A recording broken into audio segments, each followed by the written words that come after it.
All rise. All right, please be seated. And as a state, oh, we are still with you. I forgot. All right. Whenever you're ready, then you can continue. Thank you. All right, Mr. Bailey, I am going to circle back a little bit to where we were this morning and talking about this diagram here and put up a couple of pictures in a moment. We talked a bit about the storeroom. When you enter the storeroom, and you'll see in front of you States Exhibit 49. Do you recognize this view? Yes. Okay. And so where is this view on the map, States Exhibit 1? So that's this hallway here, looking from here down this way into that term kitchen. Okay.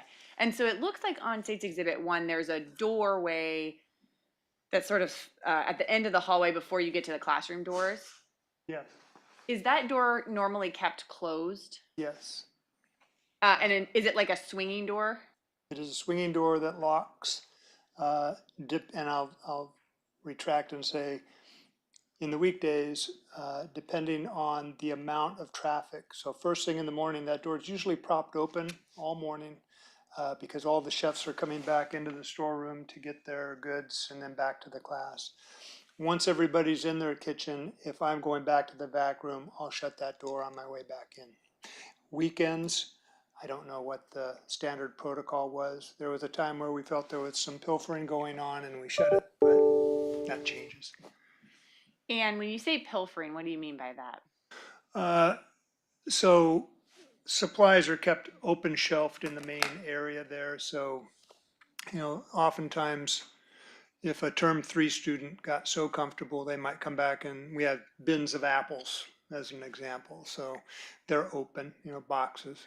So apples, I'd see somebody eating apples while walking through the kitchen. I'm kind of guessing that they're taking those from the back. So rather than make a big deal out of it, we just close the door. Was it ever a situation where you had outside people coming in and stealing from that storeroom? Never. And it sounds like you're even noticing something like apples, you're keeping a pretty close watch on that. Yeah. Which was part of your responsibilities. Yeah, just kind of my nature too. And so when we look at this and then move to States Exhibit 49, 48, the hallway we were just looking at is to the left of this photo, is that right? That's right. And so when you enter that storeroom through the garage door, is this what you would see initially? Yes. Is that hallway to the left that we just looked at very apparent right away? Like if you come in through the garage door? No. You'd see, as you see to the left of the refrigerator there, the beginning of some racking. As you saw in the prior picture, there was a scale, which is literally back this side of the refrigerator, freezer. And the hallway, you'd have to walk toward that freezer and look left to see the hallway. I think if you knew it was there, you'd know it's there. And if you were in a hurry, and you'd have to walk in to orient yourself. Okay. And from this view, there are several doors that we can and can't see. And just to make sure I'm right, because we have the cooler door, your office door, and then around these shelves, is there then also a door to the right where that ladder access would be? That's correct. And then also the door outside? Correct again. Okay, so there's 4 doors kind of in this Yes. narrow hallway view. Yeah. All right. And then as you go into the school, into that main, what I'm referring to as the main hallway, where the door from 17th kind of goes along classrooms B, C, kitchen 3, and then into that other hallway towards what's labeled as the guest restrooms. Yep. Are there photos of the instructors that are displayed on the walls, or were there at the time back in 2018? Yes. All right, and I'm going to show you what's been marked as States Exhibit 46. Are you familiar with this photo? Very. And who is that a picture of? That's Chef Brophy. And is that a picture that's been around the school for some time? Yes, it has. And I'd offer States Exhibit 46. No objection. 46 is admitted. All right, and you know, we've talked a lot about the layout and kind of what was going on back in June of 2018, and I want to talk a little bit specifically about June 2nd of 2018, if that's all right. Where were you that day when you first learned that something had happened? I was on my way up the gorge, probably just about Multnomah Falls, going fishing. And how were you notified? Chef Damon called me first to ask me where some supplies were she was looking for. And then very quickly afterwards called me to say that Dan was down. I asked for details. It was believed at that time possible heart attack. I asked if there was a paramedic en route or if she called 911. Students and Chef Damon couldn't respond clearly. She was in a state of panic. And the students in the background were identifying that yes, they had. I asked if somebody knew CPR. Yes, they did, and it was being administered. Told her I was turning around and heading back. And so it probably took you a good 30 or 40 minutes to get back to the school. Probably. I followed the response unit or the big trailer, whatever you call it, across the Markham Bridge. So The big police RV. whatever their command station is, yeah. Not knowing, again, in my mind, that was a heart attack. I was coming back to probably find an ambulance in front of the school. Didn't know what I was coming into. And so were you, I take it when you pulled up to the school, you weren't prepared for the level of what you saw? No. And do you remember like where you parked or if you were allowed into, was the crime scene tape up at that point? It was taped off. I parked in front of our corporate offices, which were on the corner of Madison, or excuse me, of 17th and Jefferson, just across from the school. I approached the yellow tape. To my memory, I was asked immediately who I was. I said, I'm Woody. I was asked to come across the tape by an officer who knew who I was, apparently. I was told to stay right there. And did you remain there for some time? I was told to, yes. And what was the next thing that you remember happening?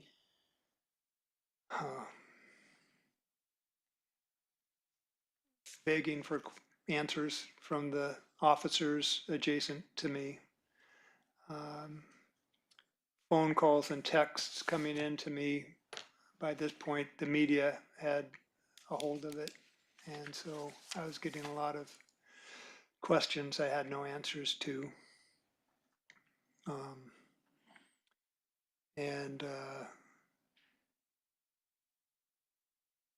that was at that point in time, most of it again, not being able, I saw Chef Wilkie over on the Madison side street, but I was not allowed to go speak with him.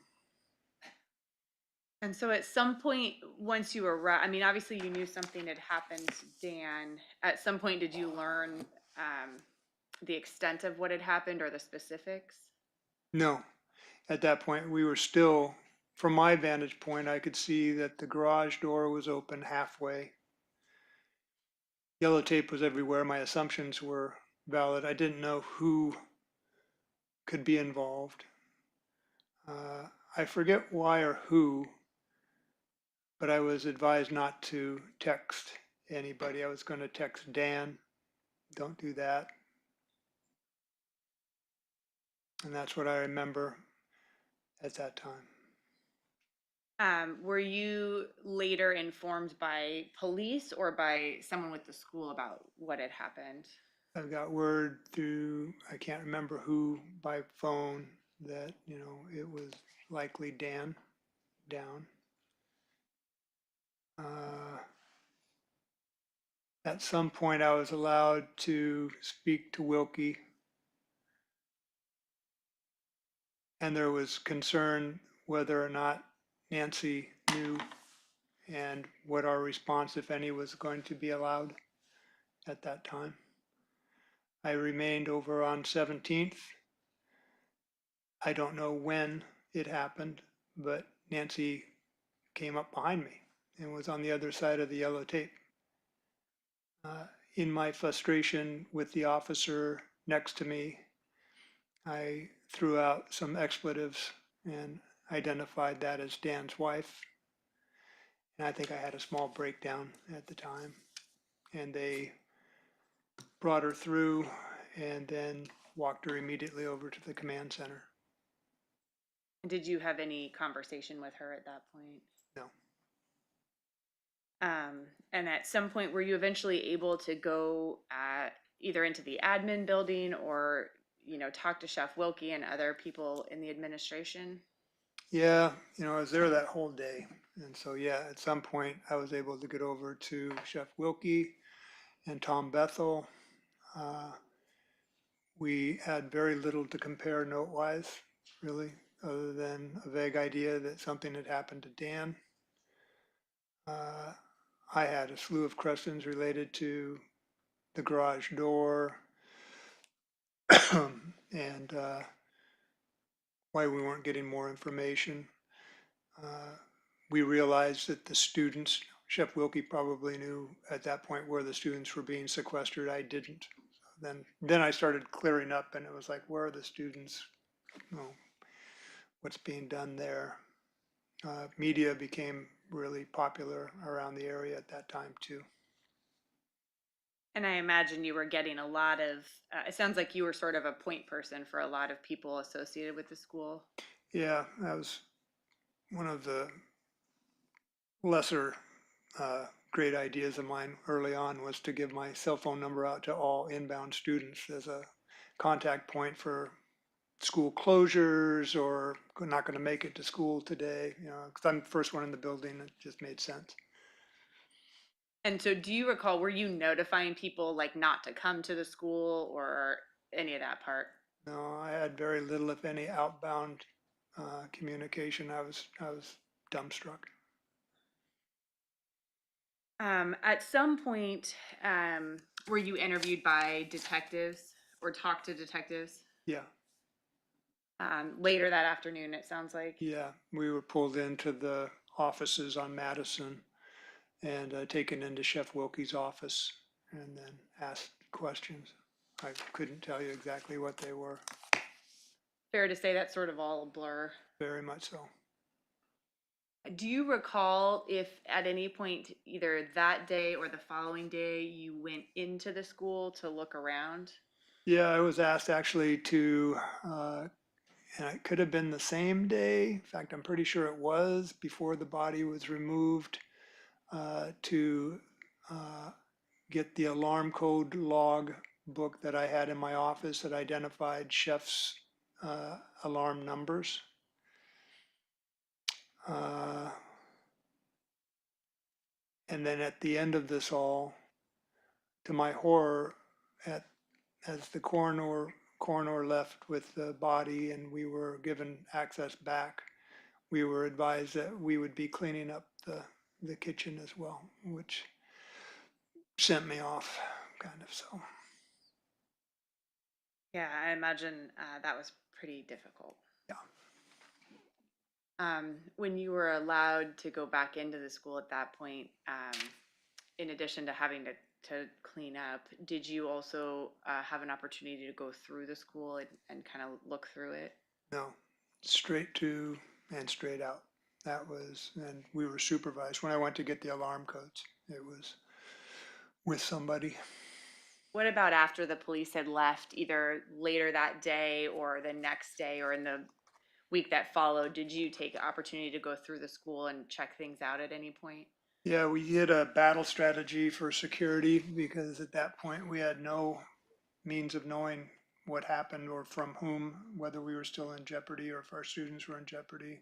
The population was uneasy for the obvious reasons. So first thing was to go through all of our procedures to see if there's anything that stood out that needed to be corrected right away. What we're going to do Monday for inbound students. We had a candlelight vigil planned for Sunday night, which we held, but it was at that point too that we met. Chef Wilkie and Tom Bethel and I met to discuss what we needed to go through Monday to be ready for. And throughout that process, as you made plans and sort of your role with inventory and your responsibilities at the school, did you have a chance to determine if anything was disturbed or missing or damaged? We certainly looked in that. I just remember that in particular because I, again, first back on Monday, but you can't help but wonder, did something get overlooked or was there something obvious that was amiss? And I looked quite a bit, but I didn't know what I was looking for. And when we became more organized, I believe we really were only looking at the security situation at the school itself. In any of the time, as you started to look around or in the weeks or even, days or months that followed, was there anything that you became aware of that was taken or missing or damaged? Not that I remember. You talked a bit earlier about the cart that Chef Brophy had that he would bring in and sort of describes that for us. I think you said it was green. Yeah, Do you recall if you saw that in the school? yeah. I'm going to show you what's a still image from States Exhibit 5. Here.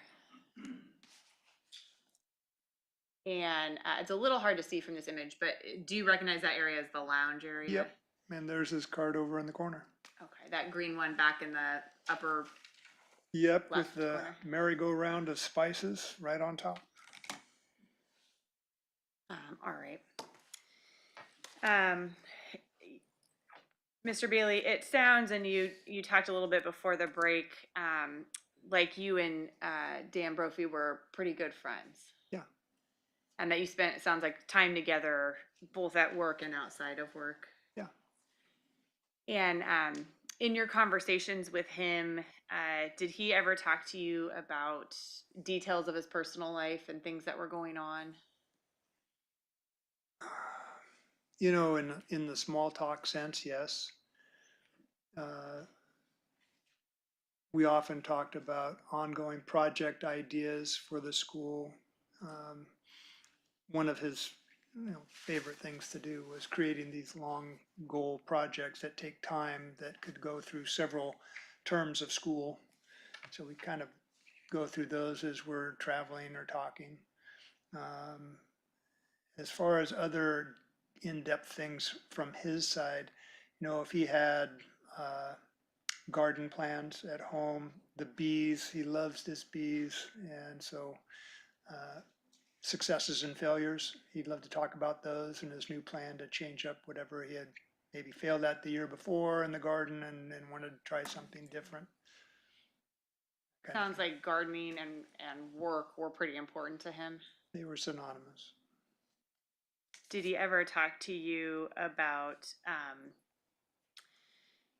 getting rid of his garden, moving, cleaning the yard up, anything like that? No, there were some things that might be overrun that until you'd seen the garden and understood, as I finally did, what a master gardener's concept is, we look at things differently perhaps, where somebody else sees a symbiosis between what is a weed, but it's an edible weed, and a beautiful flower, but maybe an edible flower. It looks like a mishmash to most people, but they're meant to be together in the grand scheme. So with his guidance, I could understand a great deal more of his backyard, but anybody else might go say, oh my God, it's overrun or something like this. And no, but he never really shared any grand, like I'm going to rip out this and do this. He put my son to work a couple times, which was a great thing. In his yard? Had to break up the video games. That sounds like a good plan. Great plan. Did he ever talk to you about plans to retire or retirement in the future? No. Ever get the sense he was moving that direction? No. Did he ever talk to you about financial problems or other issues like that? No. And what about firearms? Did the two of you ever discuss firearms in any capacity or ever talk to you about guns? Yeah, you know, we had a pretty big talk about that after the event.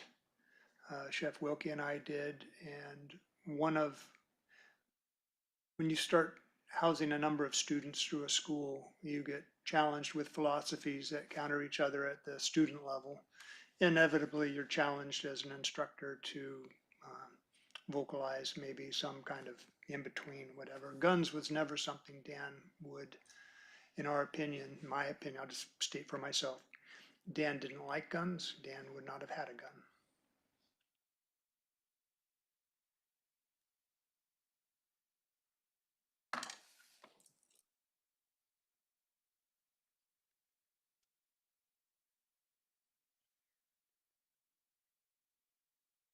And it sounds like you went to Dan's house on multiple occasions. A few times, yeah.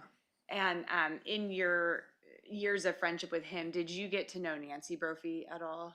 A little bit, yeah. And did you have many conversations with her? Would you see her often? When I saw Dan or when I'd go to their house, oftentimes she'd come down to the school. And when she come down to the school, in what capacity would you see her? Usually bringing things either Dan forgot or to fill in blanks. And by fill in blanks, the cart that you showed, for instance, was one of Dan's small little businesses. He also raised chickens, and I was an egg purchaser from year one. So, you know, those were the things that if something got forgotten, that was good revenue come Friday. And so Nancy would occasionally bring those down and kind of things. And following Dan's death, did you have any contact with Nancy or touch base with her at all? Thank you. That's all the questions I have. All right, cross-examination. Thank you, Your Honor.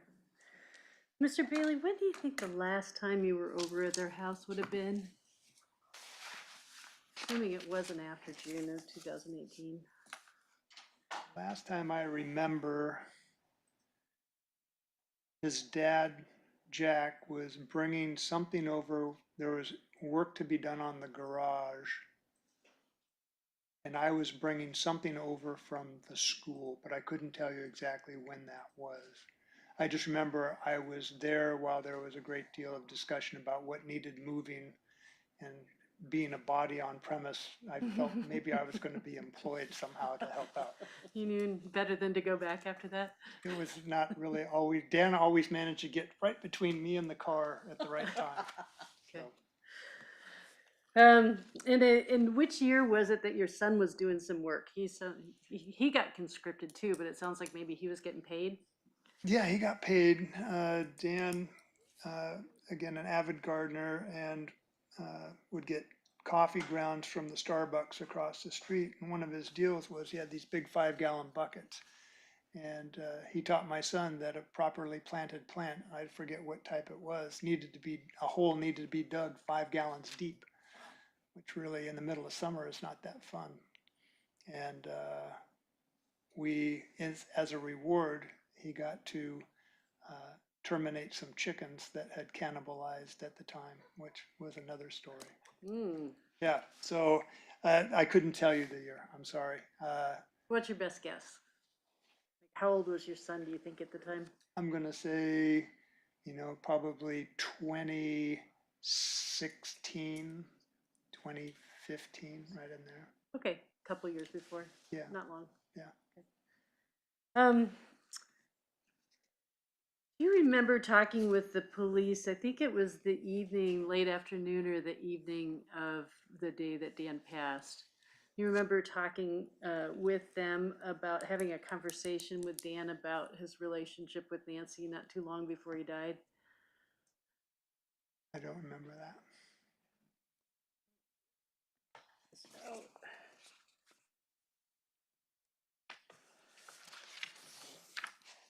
Do you remember having the conversation with the police that Well, afternoon?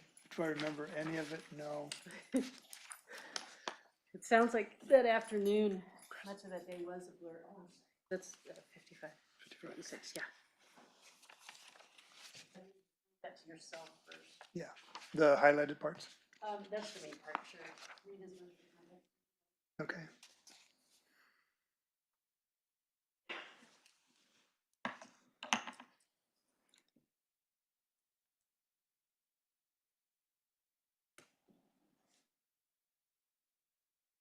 Yeah, I do remember this.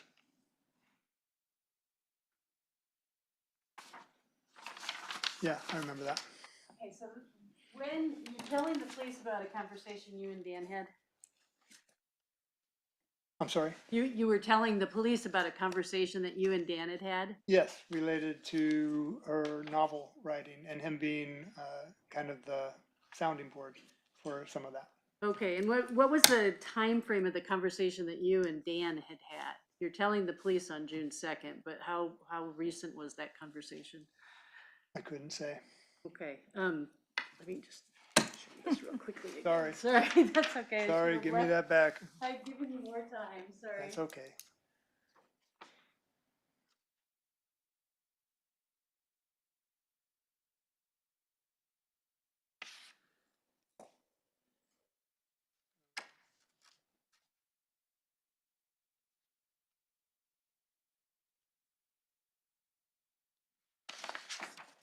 I don't see where it says when that was.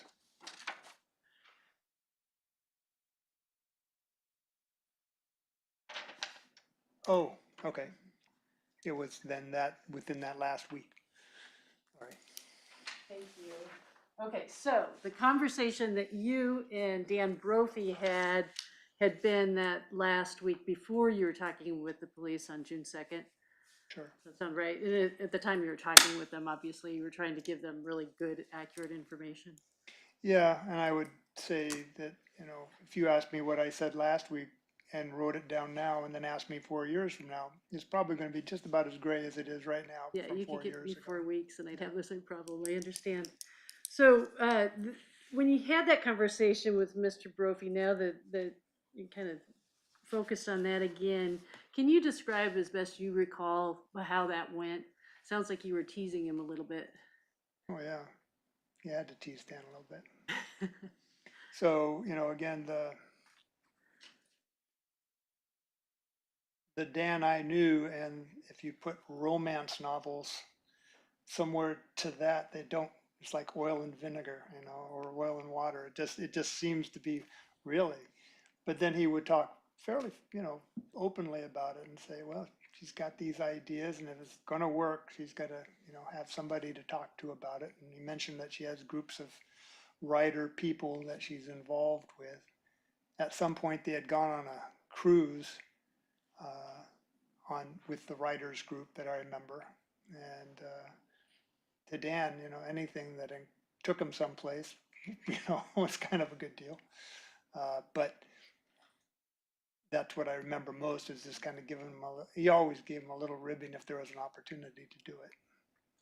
And was his response essentially when you were teasing him about his wife writing romance novels that he thought of it as something that actually kind of enhanced their Stoic. relationship? Stoic. Okay, all right. Played a great straight guy. So I just have a couple more questions for you. You had described this, well, you're responsible for inventory, right? That you primarily are the person that would kind of keep track of what was needed and then order supplies. Correct. What was your system essentially? Were you trying to keep up with what classes were coming up, and so what would be needed for those classes, or were you actually keeping strict track of exactly what was in OCI? Combination. So the classes are cyclical, and the exercises are documented with some variety cut in there depending on class population, student technical abilities in some cases. If we had a really difficult class of maybe younger folks, we knew we were going to take a little longer to get through a certain course. It was always the intent that they get the content of the course, not just get through the course. So any adjustments by volume or by ingredients often came down last minute. But by and large, I could predict a good month out what I was going to need a month forward. Okay. And when these adjustments you're talking about, you were thinking that the newer chefs, the more untrained ones, might actually have to go through a little bit more to learn the skill just right? Yeah, if I've got a class that's burning pine nuts on a regular basis, I'm gonna need more pine nuts. Right, absolutely. Great Just the way example. it is. Okay. So, afterwards, as you were going through, I mean, we've all seen the photos now, there was just a lot in that building. I know it's a good-sized building, but I mean, roughly how many pounds of flour do you think were there at any given day? About 400. And do you have any sense, just off the top of your head, of how many different types of supplies were on hand by the time you count up the salts and the sugars and the spices and And as far as total count, the different types of ingredients? well, within total inventory, I had just under 1,000 items. Okay. All right. How many kinds of alcohol did you keep on hand? Usually I had 3 to 4/5 maximum in my office of, oh, let's see, 14 probably different varieties of alcohols. The baking and pastry class required the higher quality liqueurs and things that were used in their baking. I got the lowest quality others for the culinary class, and then mixology in the management class usually took care of their own supplies, which Oh. meant that there was higher tinctures and alcohol or types that were kept in the restaurant office typically, or with Tom Bethel in Tom's office. And that was used specifically for mixology. And we didn't carry that particular course all the way through that I recall. I think we segued, you'd have to ask Chef Wilkie this, but I believe it was segued further into the wine offerings, and Chef Borcherding and Tom and one other or two other chefs in the restaurant management group would oversee that. Okay, so as part of the management program, there was actually, I'm going to put this in more crass terms, but there was a bartender component to it. No, initially that was kind of what they were aiming for, but to identify how you identify, the differences in a scotch. Okay, That lasted for a while, but seemed to fade out. Those inventory responsibilities were outside of mine. In other words, those were ordered for, inventoried for, and stored in separate areas away from me. And that was true, although I took care of the storage for the wine segment of the program in the sommeliers version from Chef Borcherding and those. I simply made space for their inventory to exist, which were onesies, twosies of various wines, okay. not entire cases or that kind of thing.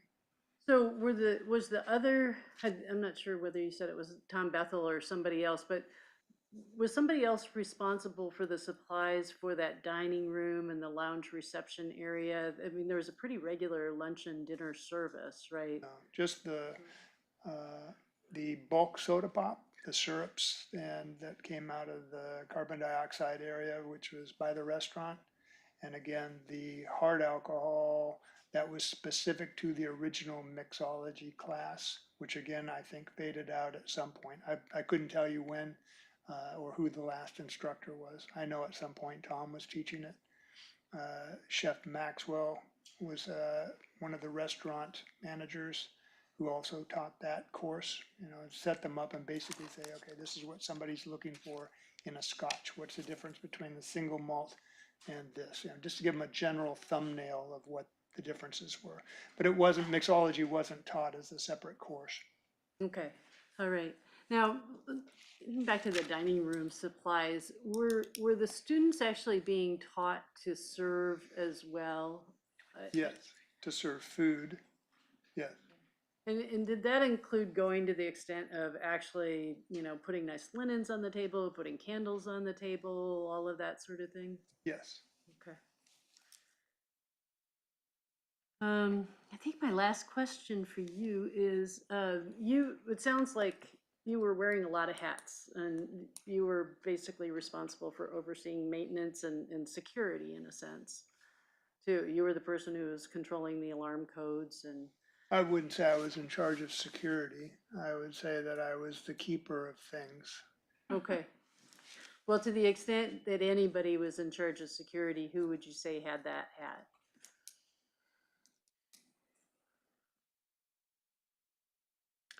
You know, we had a set alarm system from day one that was used until I came on board, as we had several numbers passed out and only one number used. And when I came on to the facilities manager position, I pointed out that that created some problems with responsibility. And the biggest issue we ever had down there could be as simple as leaving all the lights on. Who left all the lights on, or left the water running in this kitchen, or turned off the stove in this kitchen? So first in, last out codes became something of, well, do you want to know? And the answer, yeah. So we reissued the codes out, and so to say I'm in charge of security, no. To say I kept track of the codes, yeah. Okay. All right. Two more things, both related to that. Now, your office is the one that's in that little, well, I shouldn't call it little, it's a pretty good sized storeroom, but you've got the small office that's inside that garage door, right? Mhm. Was that garage door sometimes just left open all day? No, What, were you the person who was effectively sort of in charge of overseeing that? yes, And what was the policy about that door? close it. Why? Security. Okay. There's a lot of food there. So I've got a high school that has regular students walking down 17th to go get lunch at Bellagio's. You know, drift in, drift out. No, I don't think that's a good call. So, Yeah. and we always closed it. Okay, and what about the keys? Were there rooms that were keyed differently throughout the building, or was it all a single key? All the locks worked with the same key? There were different keys, only in a couple scenarios. One was to my office and to the restaurant office. Those were separate keys. And to the storeroom, the last one that had the ladder going to the roof. That was the one set of keys, as I recall, Okay, single key. And then the office across the street was a separate key. okay. So let's talk about that storeroom, the one with the ladder. How many people had a key to that storeroom? Four, and I'm being very vague, but I think there was Brian, Tom, myself, and then one that would be available if needed. And then we kept one out in the fire box for the fire department, because the fire alarm system was inside that room as well. Okay. And so this one key that was out as it was needed, not the one for emergencies, not the one in the firebox, but the other one, would the chefs know, would the instructors know where that key was? Was that a key that they could access without waiting for you to come down there? There was always somebody on staff that could to get into those, areas. And I couldn't tell you how weekend worked in that scenario. If I don't know how Chef Wilkie dished that out, but it I wouldn't say that it was a very strict protocol that way. So we never had chefs that like wanted the key or needed the key, or somebody was always around to get them back there if they needed it. No chef really needed to get back into the room that had the ladder going to the roof. There wasn't much back there for them. Okay, but that was where you kept some of the more expensive supplies? Yeah. I can't think of anything.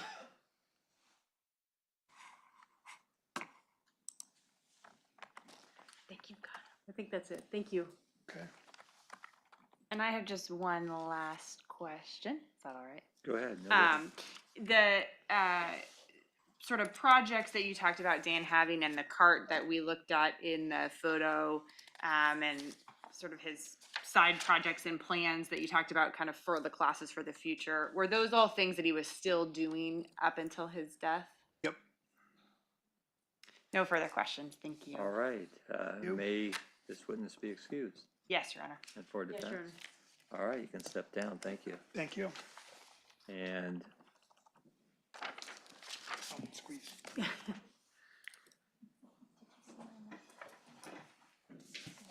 did, unless they specifically asked. Okay, well, I don't have any way of knowing because they didn't say anything to me, so they just got them.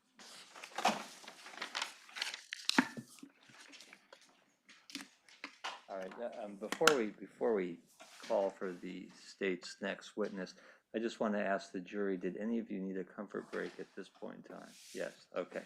All right, so we'll take a break a little early. Why don't we plan on just breaking for 10 minutes? We may take another break a little later in the day, but for now, let's just plan on breaking for 10 minutes. Okay, I will read us to the record and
All rise.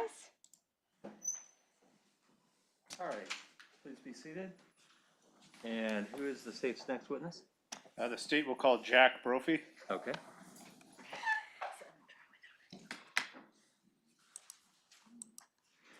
And Mr. Brophy, if you want to just come up and stand in the witness box, but you don't have a seat just yet.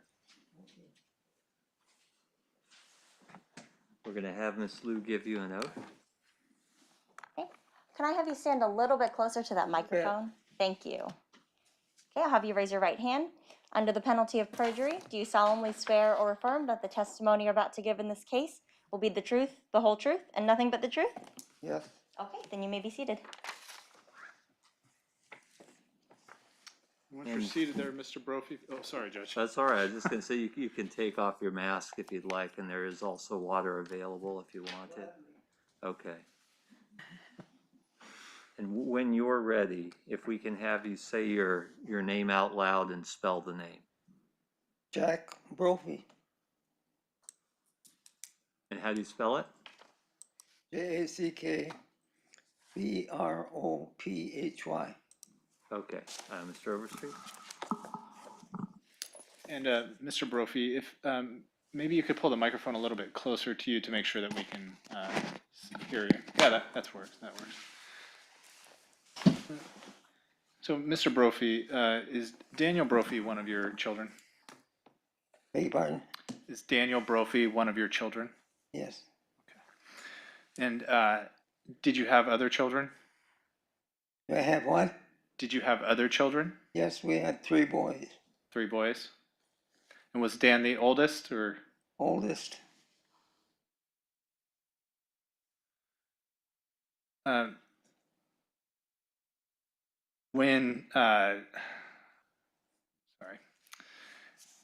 Are you still currently working? Am I working? Yes, Yeah, I just left work to come here. to come here. And what is it that you do? Oh, we feed the needy and the homeless. Okay. And how long have you been doing that? This is the 19th year. Okay. And are you also retired? That's what they say. I retired at 62 and been working since then. Okay. Are you currently in your 80s? Am I what? Are you currently in your 80s? I still didn't hear you. How old are you?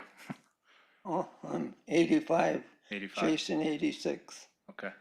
Still working. Is that a work ethic that you instilled into your son, Dan? I still didn't hear you. And Your Honor, I did offer a Why don't you give me that crazy thing? Why don't we try that?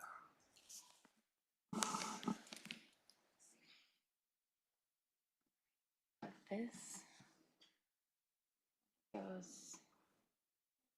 You don't Yeah, even know. do I go this direction? Oh, Which ear? actual headphones. Ah, yeah, I like that one. There you go. Yeah. Yeah, I'll still take this.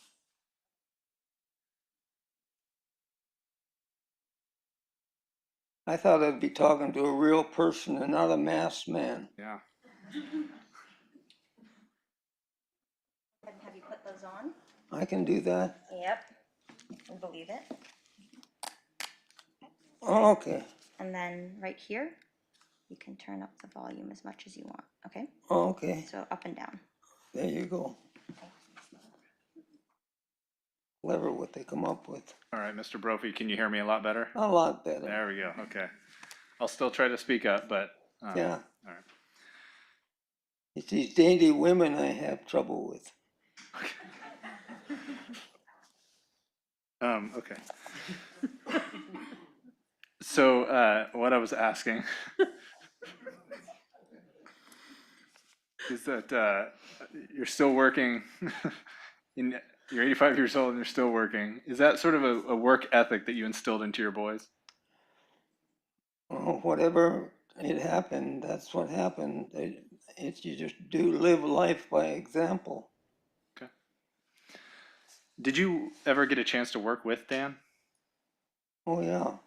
I mean, in what respect? Well, that's what I'm asking. In what capacities did you get the chance to work with Dan? Oh, mostly as he's older and married at his house, in his yard, in his garage, in his house. Okay. So helping him out around the house, doing things around the house. Trying to, Okay. if you can make sense out of the mayhem he lived with. Yeah.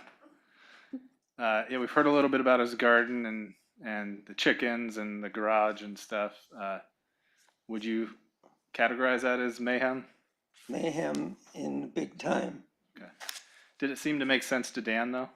Oh yeah, none of it was a problem. Yeah. I think it's genetic, I decided. Karen's dad was very much that way. I'd try and straighten out his shop or tools, and then it disintegrated. Same is true with Dan. I spent years trying to get his shop and tools and stuff in order, but to no avail. And then his mother has pretty much the same problem.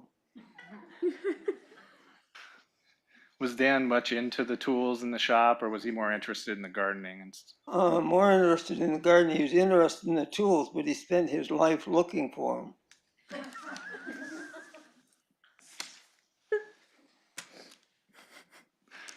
In your opinion, did you, when looking at Dan and his work ethic, or just the amount that he was working, did you think that he worked a lot? Oh, he worked a lot. He worked all the time. Okay. And not just at work, where he's employed, but around the house too. Was he always busy? Depends on what his interest level was at that given time. The chickens were top priority. If maintenance in his garage and his tools had any relevancy compared to the chickens, it would have been wonderful. Okay. So chickens were the top priority. Yeah. Okay. And the garden. Yeah. At one point, the garden was a big deal. That deteriorated as I don't know if he got older or he got more tired from working or what, but the garden just sort of overwhelmed everybody. Okay. Did it seem to overwhelm Dan or everyone else around him that had to deal with it? No, it would be with Dan particularly because not most other people didn't work with it. Right. Did you also get a chance to work with Dan doing what you do now, gathering food and taking it and feeding homeless? Oh yeah, he was really helpful at the culinary school in seeing that we got the foods that were in good shape and usable. In fact, I think we very seldom mashed potatoes because they had a lot of potatoes that they practiced on, and then they'd give them to us, and we'd bring them over and put them in a pot, mash them, and serve them the next day. Okay. And Dan would help coordinate that with you? Well, no, that was sort of an automatic. It was set up that way. We would just show up, and whoever was there, whether it was Woody or one of the other instructors, and it would just be loaded into our van. Okay. And but did Dan ever assist with that type of thing? Oh yeah, if I saw him, but a lot of times he's busy teaching. Sure. Okay. You talked about Dan working a lot, but as he was getting older, did he talk to you about his desire to retire, scale back, do less? Did he talk to you about that stuff? Never. Did he talk to you about a retirement plan that he had? Nope, didn't know he had a type.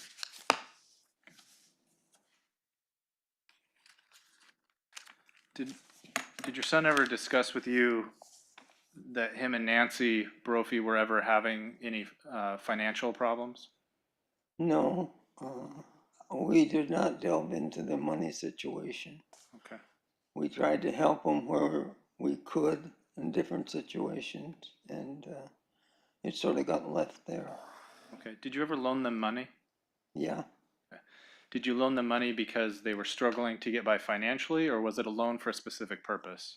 Well, my understanding was it was basically with Nancy, not with Dan, and as I understood it, it had to do with the purchase of a sandwich shop.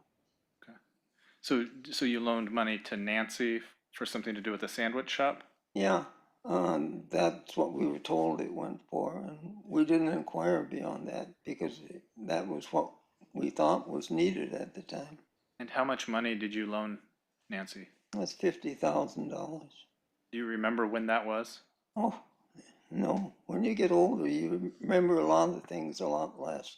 But it's probably been 6, 7, 8 years ago. From today? Yeah. Okay. When you think it's been almost 4 years since Dan's death, everything goes back, and you really lose track of it. Sure. But you think you loaned him that money, or loaned Nancy that money several years before Dan's death? Yeah. Oh, yeah. Dan was really, in a sense, was not involved in the loan transaction. Okay. You think it was basically between yourself and? Yeah, it was just a verbal thing. You know, we set up repayment plans, and some of that happened, and most didn't. Well, that's what I wanted to ask you about. Did you get your money back? Most of it not. About maybe a quarter of it. About, oh gee, 6, 7 years ago, we were together for a meal or something, and we told both of them we just forget it because we knew it was not going to get paid back. Okay. So they started paying it back at some point, but then stopped? Yeah, well, I think it was as the need for money grew because I think there was less and less of the catering business, and the sandwich business did not turn out as well as she had hoped it would. Okay. When you loaned Nancy that money, did she still have the catering business, or had that already closed? No, I think she still had that. Okay. But she was looking to open a sandwich shop in addition to the catering? Yeah, I think that, as I understood it, that's the way it was supposed to work. Okay.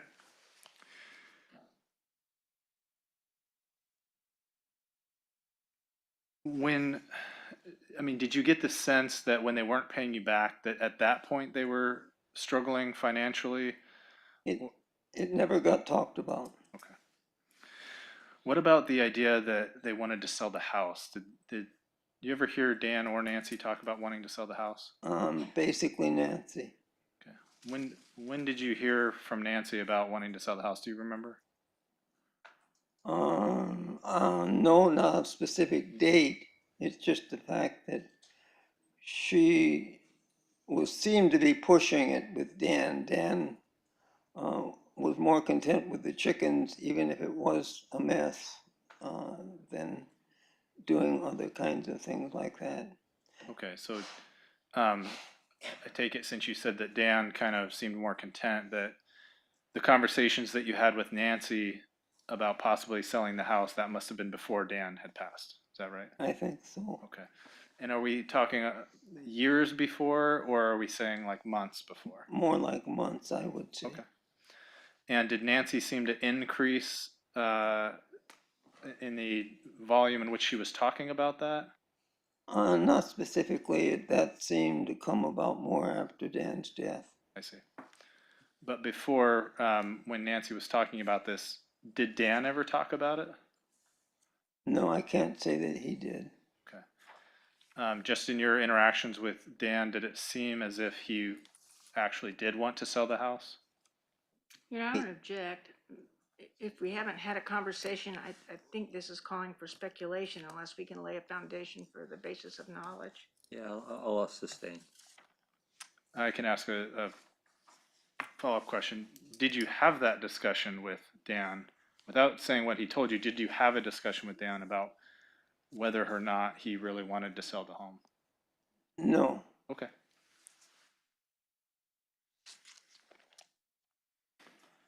Now, you said you loaned them that $50,000. Did you ever give them money on another occasion? Oh, yeah. When the van transaction got into play, Okay.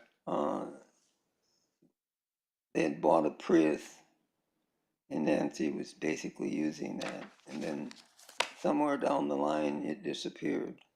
Okay. I want to talk. Oh, sorry. There was only one vehicle, and so at that point, we gave them the van, and there was only one stipulation on it, and that was that she changed the title because she had a habit of borrowing it now and then as they needed something.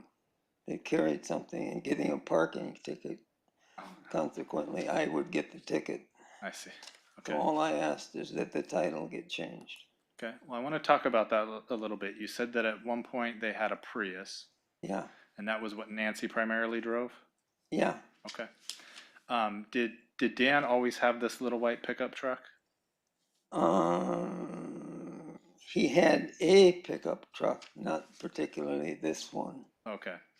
Do you remember? Okay, so but did he always kind of have his own vehicle? He had a vehicle of some sort. Okay. And you're saying that Miss Brophy drove the Prius, and then you said at some point it disappeared. What do you mean by that? She said she sold it to a friend. Okay. We found out later that that was not true. Did she tell you what actually happened to it? She said she sold it to a friend. Okay. Um, but later on, when you said you found out that wasn't true, did you find that out from Nancy? No, Okay. So you said at that point, when they told you that they had sold the Prius, that you decided to give them your van? yeah, because I drive the church van.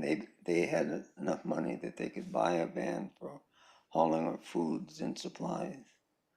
And so consequently, we didn't need a car and a van. Okay. So Nancy said, sum up with a figure that it was valued at $8,000. That your minivan was worth about $8,000? That's what she said. I never did check into it because I figured it didn't make any difference since I was going to give it away. Sure.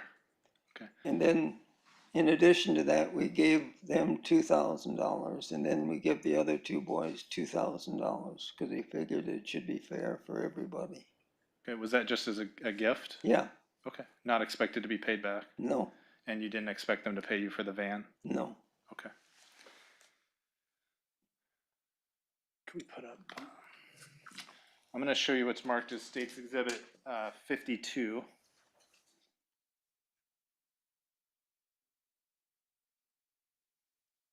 It's also up on your screen there, so if you can see it better here, go ahead and look at that. But I also have a copy, so you can take a look at that. After you get a good look at the photograph, do you recognize that vehicle? Yeah, that looks like it. That looks like the minivan that you gave Yeah, Nancy? it's a Toyota. Okay. I know it's a little hard to see, but can you see the driver of that vehicle? I can. Does that person look like somebody you know? Yeah, but I wouldn't swear to it. Okay, fair enough. But that looks like the van that you gave to Nancy? Yes. Okay. Well, actually, I didn't give it to Nancy. We gave it to both of them.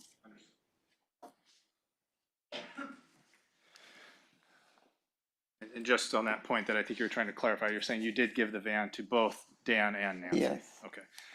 Was it your understanding that Nancy was the person who primarily drove the van, though? Yeah, because she had a lot of book things, and it used to be before we gave it to her, she would borrow it now and then for some book presentation or something where she was carrying more book supplies. Okay. And you said you drove that van as part of your duties at the church. Yeah, Did you have some sort of sticker or something that you had affixed to the van? yeah. What was that sticker? It was like this, First Baptist Church, FBC. And you're pointing to your T-shirt there? Yeah. Okay. And it was kind of a sticker that looked like that, circular? Up in the corner of the parking ticket. That was your parking pass for the church? Yeah, Okay. Do you remember where on the van that you had put that sticker? on the driver's side in the upper corner. And does the sticker actually say First Baptist Church? I think it's at FBC. And when you gave Dan and Nancy the van, did you take that sticker off or did you leave it? No, we did not take it off. Okay. Was there any damage that you remember to the van? Yeah, And what was that? there was a scar on the driver's side. That one day I parked up next to the curb and there was a garbage truck there, but I had room and I didn't know it till when he was gone, because when he turned a little bit, it left about a 2 or 3 foot scar in the side of the van. Okay. And you said it was on the driver's side. Was that more towards the front by the driver's door or near the back? It'd be more towards the middle back. The middle or the back? Okay. And you're saying a 2 or 3 foot long or tall or what? Just long, just a Okay. little streak, you know, not real wide. Okay. Did that actually scrape the paint off as well? Oh, yeah. Did underneath the paint, did that rust at some point? Yeah. And when you gave Dan and Nancy the van, was it still like that or had you had it fixed? No, I did not have it fixed.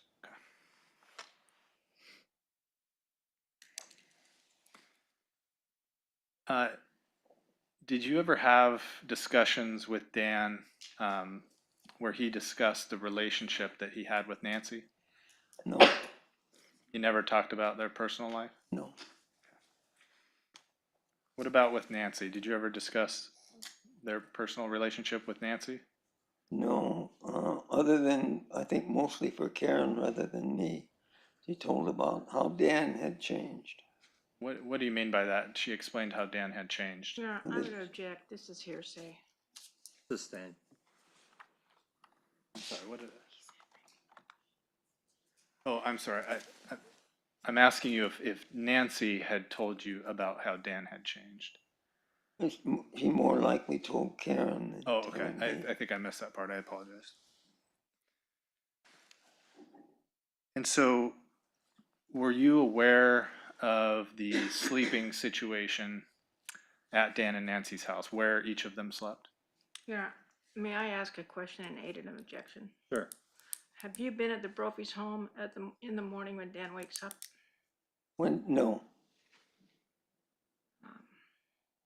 And have you been at the Brophy's home at night when Dan Brophy goes to bed? no. I'm gonna make an objection based on personal knowledge. Well, I don't know what his answer would be, and I don't know whether or not he has personal knowledge. So what I'll do is have the jury step out for just a moment.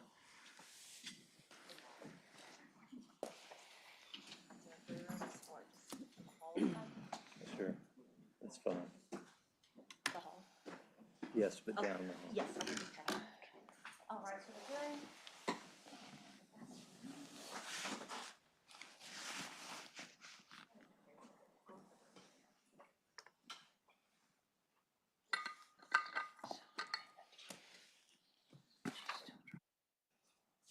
Back to the chamber. All the way down. We'll just have to go all the way back there.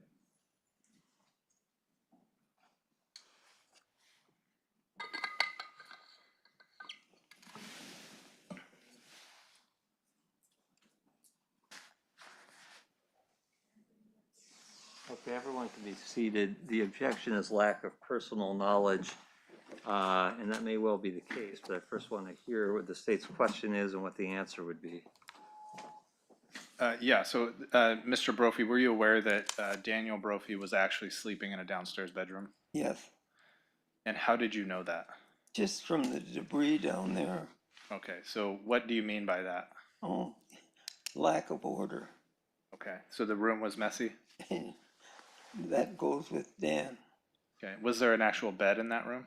I think it was a Murphy kind of bed or something like that. So the bed that's like on the wall and then you can fold it down? I think that's what that room had. Okay. And was there other personal belongings of Dan's in there that led you to believe that that was the room that he slept in? Just his debris. Okay. What about the bedroom that was up in, it's sort of an attic area. Have you ever been up there? Yeah. Okay.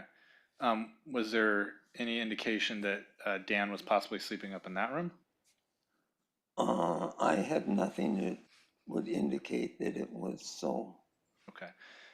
Was there more of Nancy's things up in that room? I would say tended to be so, but there generally was not much stuff around like there is in a Dan situation. In the den? Oh, in the Dan situation. I Yeah. understand. Because basically wherever Dan was, it was more debris. Okay. And what about the bathrooms? Was there a bathroom with a shower up in the attic as well? Yeah, there's a bathroom and a tub. I mean, a shower and a tub. And was there also a bathroom with a a shower or a tub There's a shower downstairs? downstairs, not a tub. Okay. Have you been in those bathrooms as well? Yeah, generally doing some degree of plumbing maintenance. Okay. Was there any indication that Dan primarily used the bathroom downstairs? Nothing that would indicate that. All right, let me just pause the line of questioning for a minute. I'll allow the state to ask these observational questions. To the extent the state wants to ask what Mr. Brophy concluded from that, you can. I'll allow defense to cross-examine on the conclusion as well. But the question should begin with his observations, not whether or not he was aware that he was sleeping downstairs or upstairs. Okay. All right, let's bring the jury back.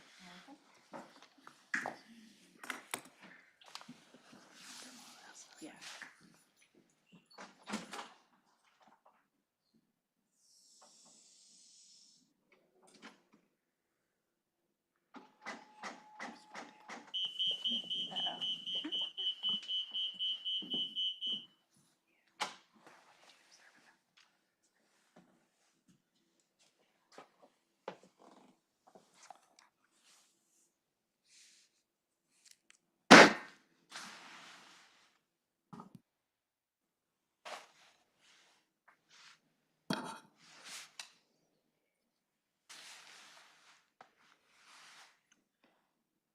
And Mr. Brophy, you can sit if you want. If you want to stand, it's fine, but you can have a seat. Doesn't make any difference. Okay.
All right, and everyone can be seated. I've sustained the objection to the form of the question. So if you want to reword your question, Mr. Overstreet. Yes, I will. Thank you, Your Honor. Mr. Brophy, in the downstairs bedroom, did you notice whether or not there was a bed in there? Yes, And what kind of bed was that? it's like a Murphy bed. Okay, so a bed that folds down from the wall or something? Yeah. Okay. Did you notice anything else about that bedroom that you took note of? Well, just that there was the Dan debris. Okay, what do you mean by Dan debris? Dan's debris is scattered everywhere. There's identification of his clothing, his personal stuff. Okay. You mentioned clothing and personal stuff. Is there anything else of Dan's that you noticed in there that would indicate that he was using that room? No, I didn't spend much time in there because that, for the most part, didn't need anything done to it, like the bathroom. You mean fixed? Yeah, Okay. But was it messy? always.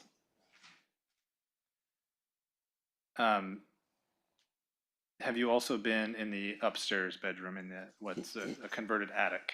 Yes, Okay. And did you take any note of anything in that room? it was a lot more orderly. Okay.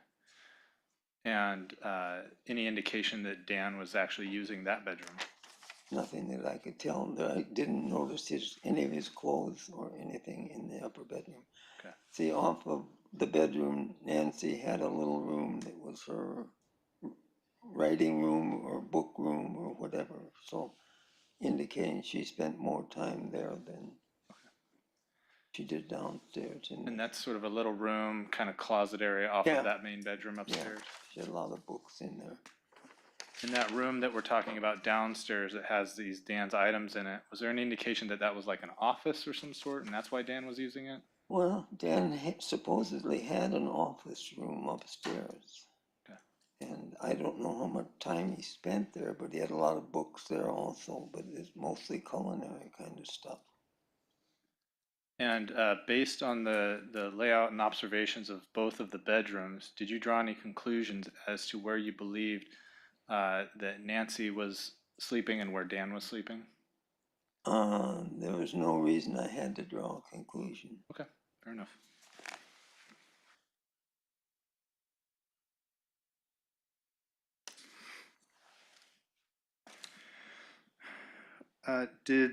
Did Dan and Nancy ever discuss gun ownership with you? Discuss what? Gun ownership? Oh, never. Did Dan ever express a desire to own a firearm? No, not to me. Not to you, sure. And what about Nancy? Did she ever express a desire to own firearms? No. There's been maybe a mention that you own a firearm. Is that true? If you call a water pistol a firearm, that's about it. So you do not own a gun. I do not. I haven't had a gun of any sort for 40 years. Okay. Do you recall a large family gathering in late 2017 where everyone had gathered and there was discussion about who owned guns, who didn't own guns, and why? Do you remember anything like that? No. Do you recall some sort of family gathering where Nancy was walking around and asking family members individually whether they owned firearms? No.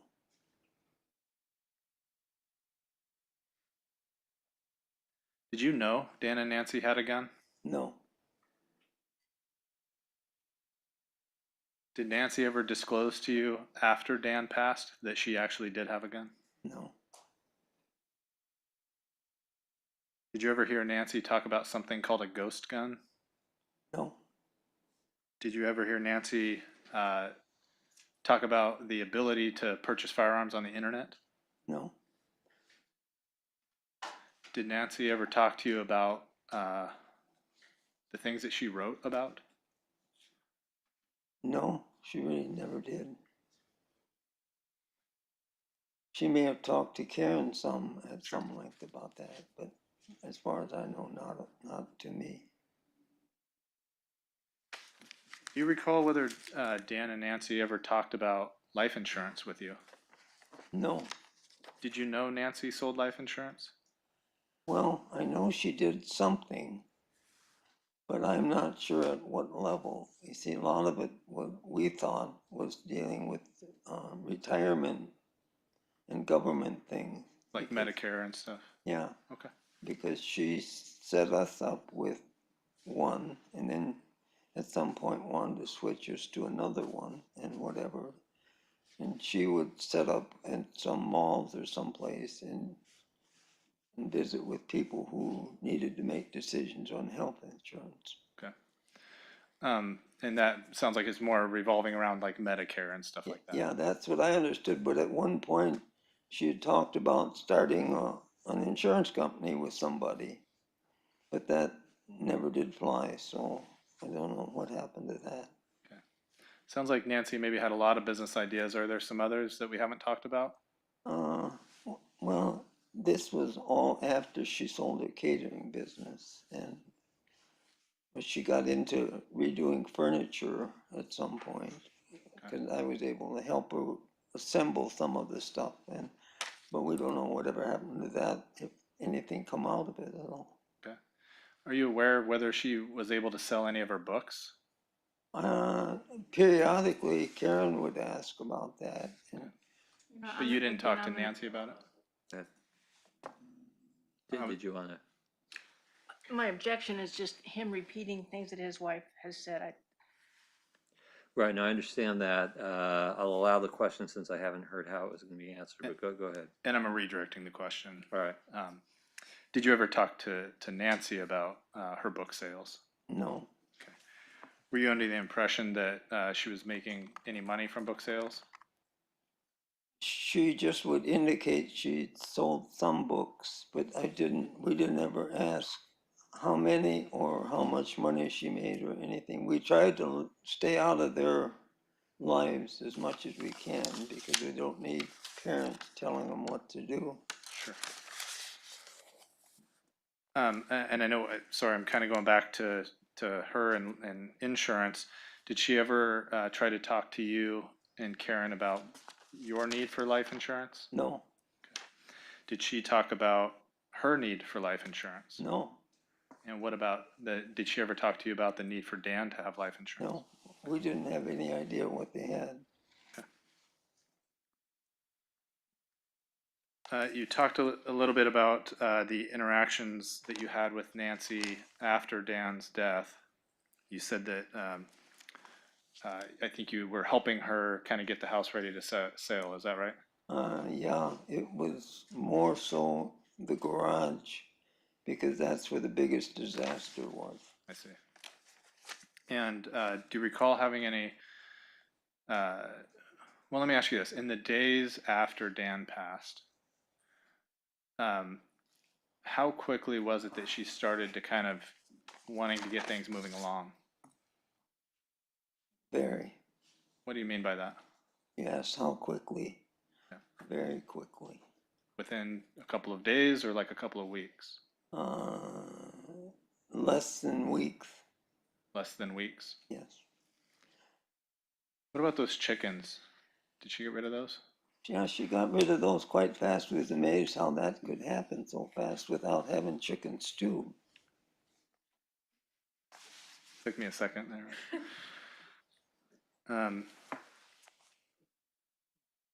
Were you helping her in the days and weeks following Dan's death?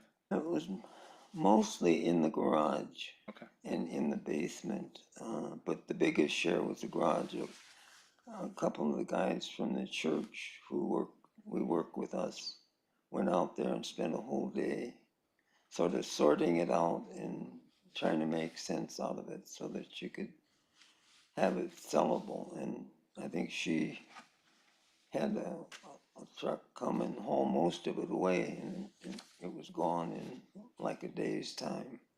Was that something Nancy had asked you to do, was to come over and help clean that stuff up? No, just felt that it was something that somebody had to do because nobody had any idea what was in there or I see. why or what to do with it. So we had to make arbitrary decisions on what we thought was keepable and what was not. Okay.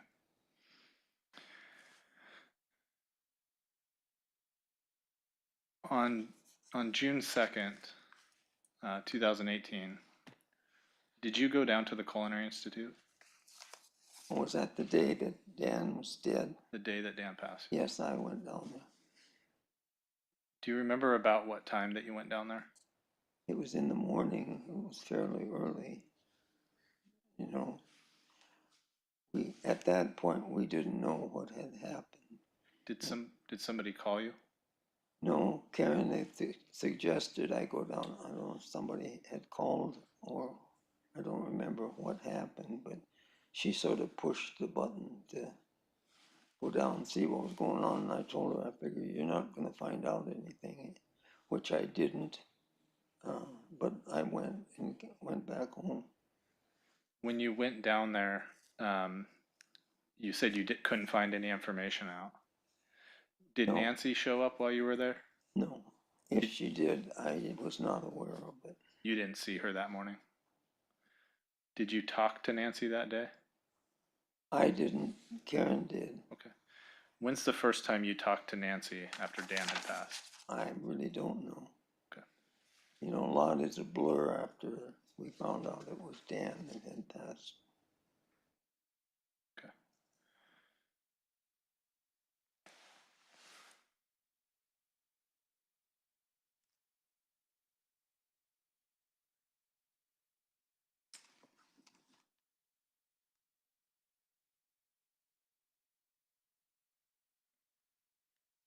Thank you, Mr. Brophy. I don't think I have any other questions.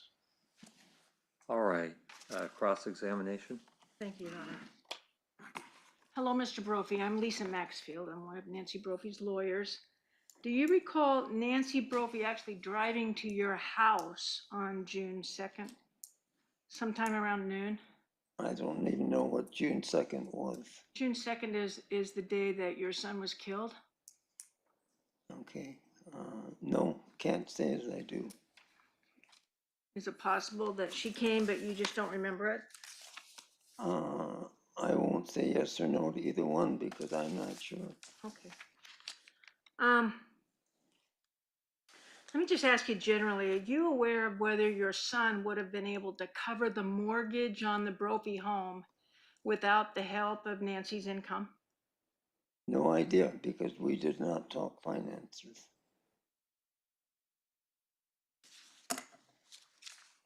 You talk about your son's, I'm trying to find your words, your son's debris. Can you tell me what we're talking about in terms of debris? Well, whatever you want it to mean, it's clothes, tools, whatever, You just mean stuff, like things he owned? you know, it's just stuff you don't put away when you come in. Okay. I say this respectfully, but I want to ask you whether your son was a guy who collected a lot of stuff. I would say if it had to do with cooking, more likely, or seafood kind of things, he would take groups down to the beach and study seafood, wildlife there. Now, I want to ask you about the garage that you cleaned out. Can you describe that garage? Let me ask you first, whose stuff was in the garage? Well, I imagine everybody's. What did it look like? Too bad you didn't get a picture of it because it's just catastrophe. You'd raise chickens in there, so there was walled off areas or he'd block them out with 2x6s to raise little chickens till they got big enough to go out to the chicken house. So there was chicken food, there was probably straw, no cars, heaven no. What else was in there? Anything that fits your imagination. And you did not see Nancy spend a lot of time in that garage, did you?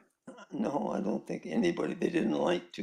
Okay. I hated to go in there when I'd go to do a job, I'd bring enough tools to do the job, because if I'd asked Dan for a tool, he says, I got one, but maybe I better go buy one. This garage space was Dan's space primarily. I would say that to be true. Okay, and it was filled with things that belonged to Dan, including chickens. Chicken food, bales of straw, or whatever else you needed. Okay. You also talked about being in the basement of the Brophy home. Describe the basement for the jury.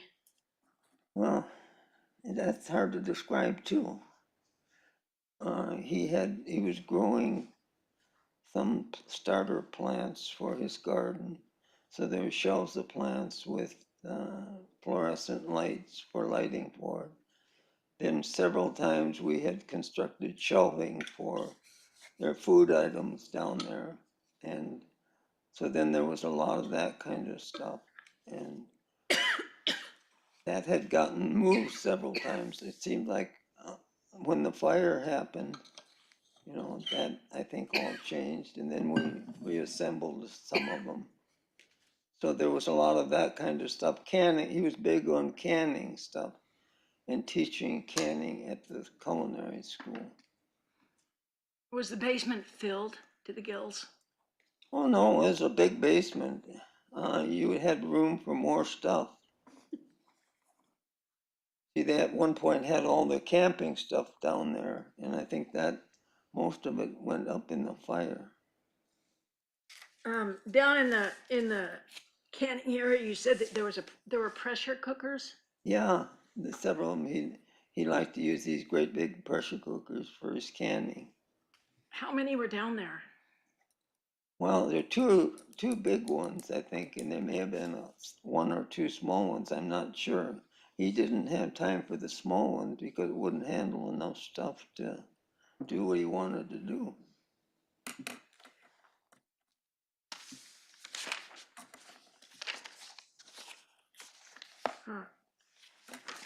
We've talked about the basement and we've talked about the garage. And you've talked about Dan's things being in a bedroom that was down on the main level. Yeah, That bedroom that was on the main level, at some point was someone living in that bedroom, not Dan? not that I'm aware of. Do you remember Nancy Brophy's niece, a woman by the name of Susan Estrada, coming to live with Dan and Nancy? Yeah, I think she did live down there. And she lived in that room, didn't she? She did. I guess so. And then at some point, Susan Estrada moved back to Texas, and that room started to fill up with, as you call it, Dan's debris. Well, it seemed that way. Okay. Is it fair to say that there were parts of the house that Dan used primarily that would become filled with Dan's debris?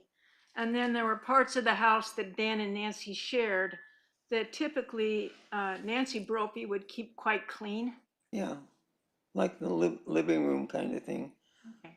And I think I think unspoken job after Dan did a meal was she generally cleaned up because Okay. with Dan cooking at school, then I'm sure the normal pattern was he did the demonstration and whatever and walked away from it. And I think he did pretty much the same thing at home.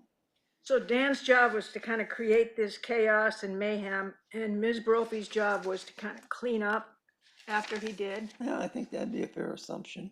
And would it be a fair assumption that things like the living room or the dining room or even the kitchen, shared spaces, she was careful to clean up, but there were also rooms that Dan used primarily that Nancy just didn't clean up after him? Well, I think that's true. And so that room might be the garage, it might be the basement, it might be this spare room that he took over. Yeah, and I think his office space was also a similar kind of thing. Okay. And I think she left that alone. All right. This bedroom that you've described upstairs where you didn't see Dan's debris everywhere was a bedroom that Nancy Brophy used. Was it what? The bedroom upstairs Yeah. was a bedroom that Nancy Brophy used, Yeah. and it was a bedroom that Nancy Brophy kept clean.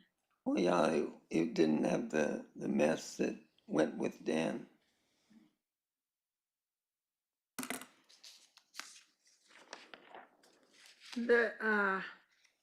You talked about the downstairs bathroom, and the downstairs bathroom had a shower. Yes. And do you know whether Dan would have showered downstairs as opposed to upstairs? No idea. Oh, I'm getting a secret note. Stand by.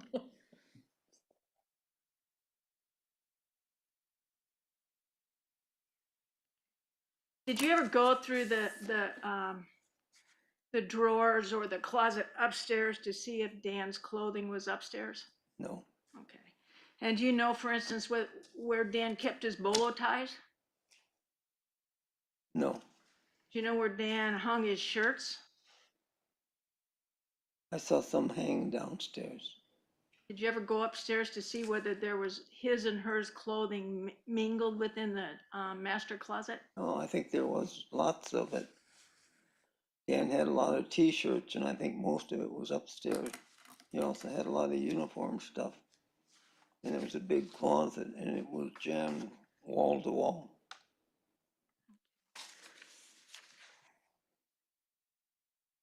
So let's talk for just a minute about the van. You have testified about giving Nancy Brophy a van. In fact, you gave that to Dan and Nancy. We gave it to them, Okay. but we knew that Nancy would probably be the primary user. Okay, so you knew that Nancy would use it, Yes. and you knew that because Dan Brophy had a pickup truck that he'd like to drive. Yes. Did you know that that van was registered to Dan Brophy and not Nancy Brophy? No. I just knew that I didn't get any more parking tickets. That's a good thing. This van that you gave to Dan and Nancy was one that you had driven for years. Yes. And it was a van that you would drive to OCI to pick up your food items to take to the church. Yes, And so you would go to OCI in that van 2 times or 3 times a week? generally twice a week. Okay. And you said that when you would go by to pick up these items to take to the food, to the food for the homeless place, that Dan wouldn't always be there, but the other employees would recognize you when you would come up in this van, and they would scoot out there and make sure that you got the food items that you needed. Yeah, Dan wouldn't necessarily be helping with that. He'd probably be teaching a class. Okay. So how many different people at OCI would have helped you load your van up? Do you remember at any? Maybe there's somebody like Woody, Okay. he's always around, or another chef or something that wasn't busy in class would Okay. help. Or if they just pointed in the direction and just tell us what we can have, then we can do it ourselves. Okay. But many people at OCI recognized that van that you had been driving there a couple of times a week for years. Is that right? I wouldn't say that because most of them didn't come and load stuff in the van. Okay. We pretty much took over once we knew what was to go. And how would you make it known that you had arrived? Pound on the door. And then someone would open that garage door Yeah. and your van would be parked right outside. And if they didn't do that, then I'd go around use the parking lot door and go in and find somebody. Now, you testified about a Prius that Nancy Brophy had owned. I guess she owned it. I didn't know if both of them had their name on it or not. Okay. But you testified that then that Prius went missing or it disappeared, I think were your words. Yeah. And the explanation you were provided was that it had been sold. Yeah. Do you know a friend of the Brophies by the name of Jesse Smith? No. Have you ever met Jesse at their house? May have, but I don't remember names real well. Do you remember a woman who was driving a Prius that looked a lot like the Brophies? No.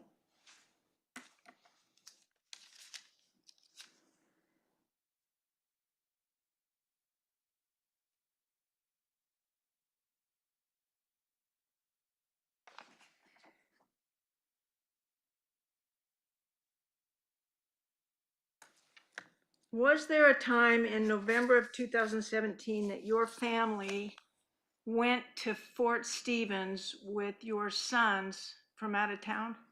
Or at least one of your sons and his wife from out of town? I'll take your word on it. I'm not sure. I'm not really good on dates. Okay, well, let me ask you this. Do you remember any time that you were in Fort Stevens with a son who'd come to visit and his wife, Dan and Nancy, Nathaniel and Kate, and you and your wife Karen? Well, I would leave that up to Karen to answer because I can't specifically say yes or no. You don't remember any time that could Well, have I happened? remember we had a gathering, but as to the time, I can't Oh, that's fair. confirm that. Okay.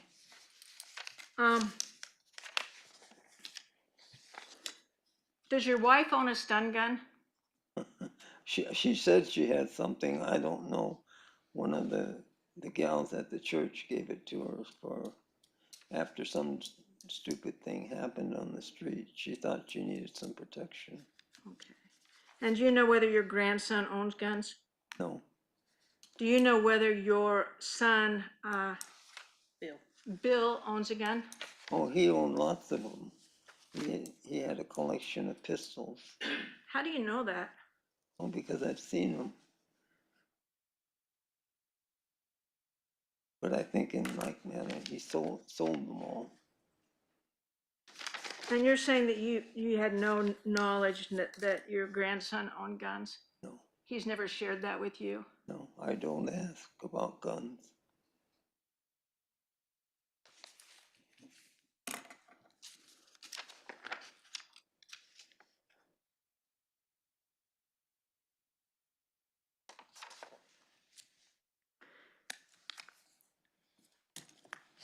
There was a period of time when you were living in Thailand, is that right? Yes. Do you remember what years those were? No. Um, before, before you went to Thailand, had you lived in Portland? Yes. So you were living in Portland, went to Thailand, and then came back to Portland? Yes.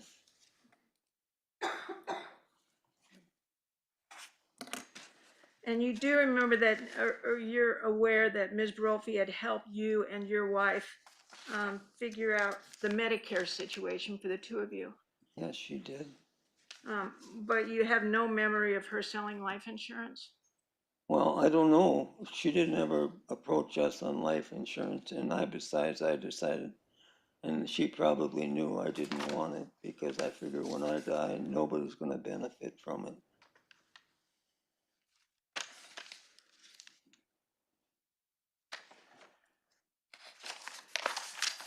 You talked about Dan's love for his chickens. Did Nancy love the chickens? Not that I'm aware of.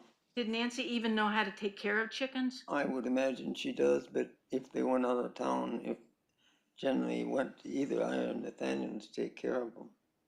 Okay. Had you ever seen Nancy take care of the chickens? I haven't. And I don't know anything about chickens, but how long could you let chickens go without providing some food or care or whatever chickens need? Generally have it once or twice a day.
Your son was not a particularly social person. Would that be a fair thing to say? Particularly what? Social. Social? Oh, don't think I would say that. Okay. Do you remember having a conversation with detectives Posey and Merrill back in June, a few weeks after Dan died? I'm not sure about the date, but I am sure we did have a gathering and talk. A time that they came to your home Yeah. to talk to you? And do you remember at that time telling them that Dan did not have a lot of male friends or people like fishing buddies? Well, he sure didn't fish, but I wouldn't say he didn't have a lot of male friends. Okay. Were you able to provide the officers with the names of any male friends when they asked? No. But in like manner, we never got into his or their social life. When was it primarily Nancy Brophy who would reach out to either invite you and Karen to dinner or maybe find a time to go to OCI for a meal or to arrange for family gatherings? Don't know who precipitated the invitation. Well, Dan didn't reach out to you, for example.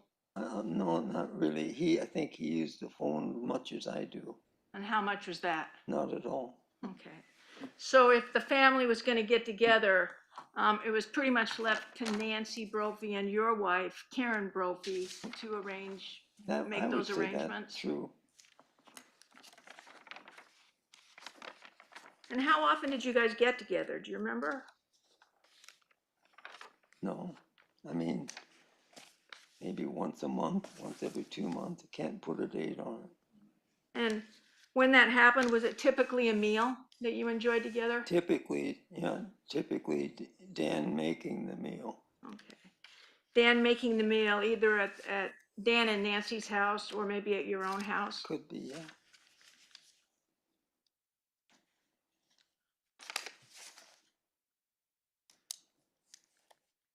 You were talking about cleaning out the garage, and I know, did you get it all clean? As clean as it gets, it was in piles, and then like automatically it disappeared. And so we really don't know what good stuff disappeared or what stuff that was not good disappeared. They did find one thing that Nancy was interested in was the will. And where was that will? One of the guys found it in the garage, back in a corner someplace. Was it in a box? I think it was. And that will was found, what, a couple of months after Dan died? Oh, it would be shorter than that. You know, it would be like weeks, because I know we went over fairly quickly because Nancy was sort of pushing the sell the house button, and we thought if we could help facilitate that, because I can't imagine anybody looking into that garage and wanting to deal with it. That house would have been very, very difficult to sell without it being cleaned up, isn't that right? 100%. And it would have been really difficult to sell that house without cleaning up that back lot. And that was an ongoing project. The back lot. Yeah. And that back lot was overgrown in a way that it would have been intimidating to any potential buyer. Objection. Yeah. Hold on a sec, objection. Basis? He's asking if it's intimidating to the buyer. I mean, All right, personal knowledge. I'll sustain the objection. Would you have tried to sell that house without cleaning up the back lot first? I wouldn't, but then I'm not like Dan.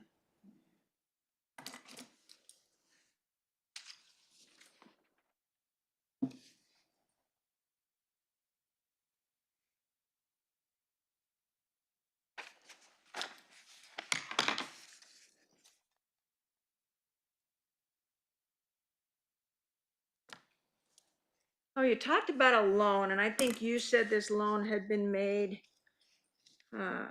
maybe just 8 years ago. And could you be wrong on that time?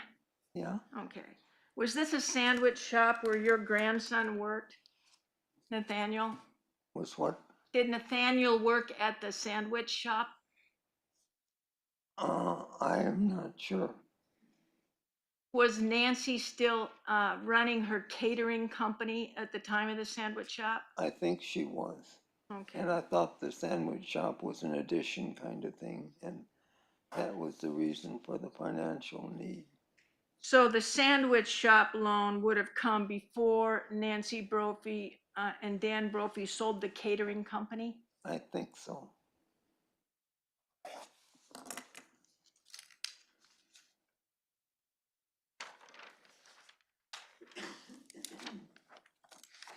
Do you know whether Nancy Brophy was on the mortgage to the house? I don't know, have no idea.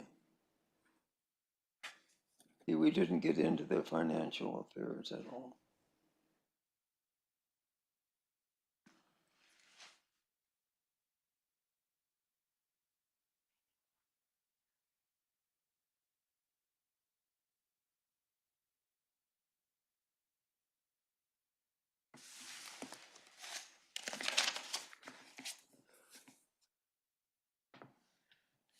Did Nancy ever say anything to Dan in your presence that wasn't affectionate or tolerant of Dan's foibles?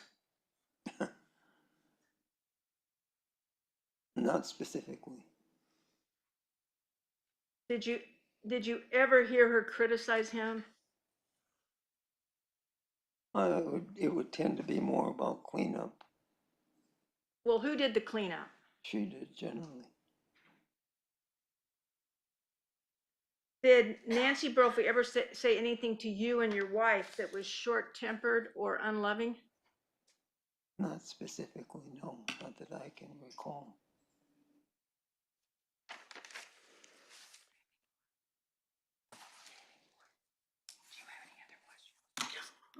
I have nothing further, thank you. All right, redirect. Yes, just a couple of questions, Mr. Brophy. You said that you had actually helped out with these chickens before. Oh, yeah. Okay. Is it really hard to care for chickens? No, you can do what you need. It all depends if they're running loose or not. You have to track them down and get them back in the pen. As far as taking care of them and gathering the eggs, 15 minutes. Okay. And you just to feed them, you throw some food in there, some water? Yeah, Okay. And is it true they can actually probably go for about a week without actually being fed if you throw enough food in there? that I don't know because I'd never try it. Okay. Could you have helped Nancy with the chickens had she asked? Oh, yeah, I did. Okay. But they weren't around very long after Dan died. Okay. But after Dan had passed, you could have helped out Nancy with the chickens? Well, like I say, they weren't there very long. Sure. And I know you said you have a hard time recalling when things happened, but when you gave Dan and Nancy the van, I'm not sure we asked you when that was. Do you recall? When I what? When you gave Dan and Nancy the van?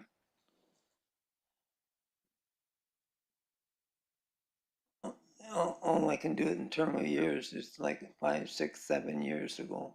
From today or from when Dan passed? Well, when you think 4 years have practically have passed, you got to tack on to that another 3 or 4 years. So you think it was at least a few years before Yeah. Dan had passed? Okay. And then I just wanted to touch real quickly on this family gathering that you had. I had asked you if you remembered a family gathering in the fall of 2017. I know you said you couldn't quite remember, but defense counsel asked you if you remembered family gathering at some point, and it sounds like you do remember that. Well, it seemed like we got together, but as far as the details, I can't put it down Okay, because we really don't keep track of dates. And sure, when you get to this age, they really don't mean much anyhow. okay, understood. But you do recall some sort of larger Yeah, family gathering yeah. at some point. And so I just want you to think about that family gathering. Do you recall at that gathering that Nancy was going around talking to individual family members about guns and who all had guns and sort of surveying them? No. Okay. I don't think I have any more questions. Thank you. All right, may this witness be excused. Yes, Your Honor. All right. Okay, sir, you can put on your mask and go ahead and step down. And we did have one short break earlier. We'll take one more short break in a moment.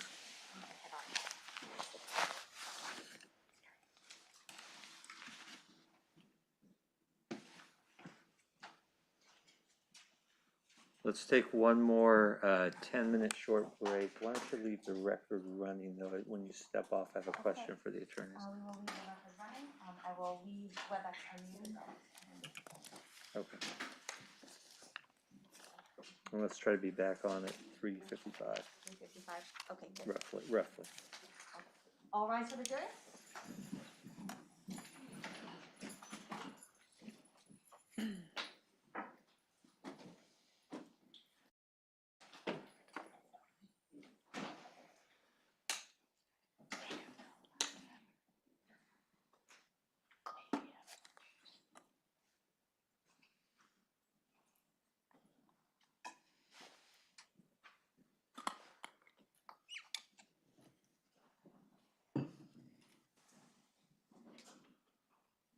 All right, everyone can be seated.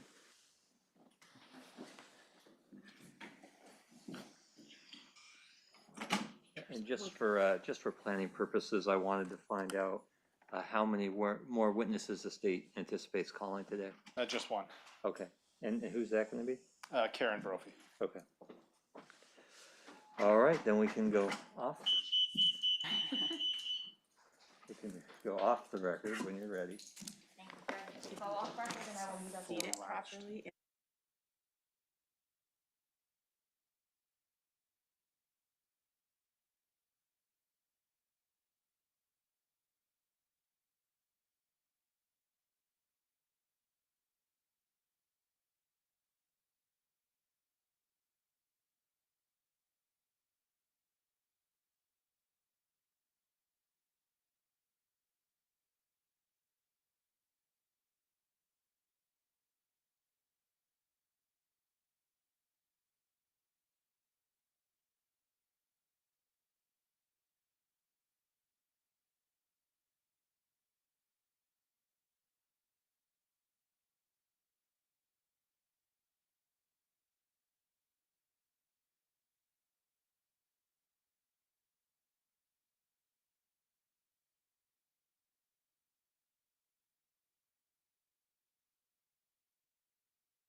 All rise.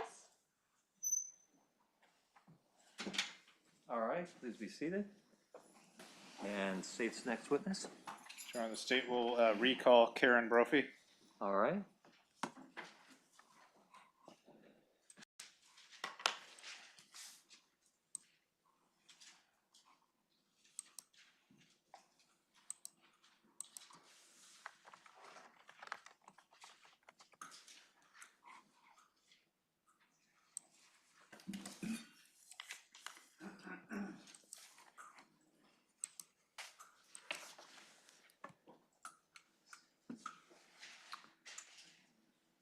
And Ms. Brophy, I know we gave you an oath yesterday, but we'll do that again today. Ms. Lou, when you're ready. Please raise your right hand. Under the penalty of perjury, do you solemnly swear or affirm that the testimony you give in this case will be the truth, the whole truth, and nothing but the truth? I do. Okay, then you can be seated.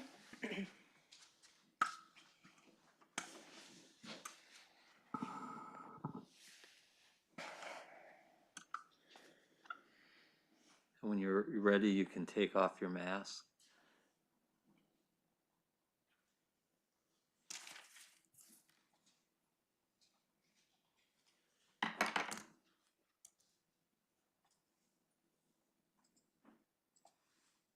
A little complicated. I That's have hearing okay. aids Take on. your time.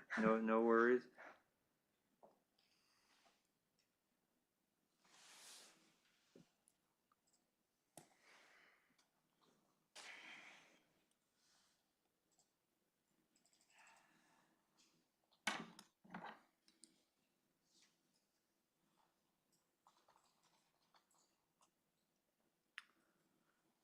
Okay. All right. You already spelled it yesterday, so we won't have you do that again, but if you could just say your name for the record. Karen Brophy. All right, when you're ready. All right, thank you, Judge. Mrs. Brophy, we already spoke yesterday about the morning of June 2nd, but I wanted to talk to you this afternoon about a few other topics, okay? All right.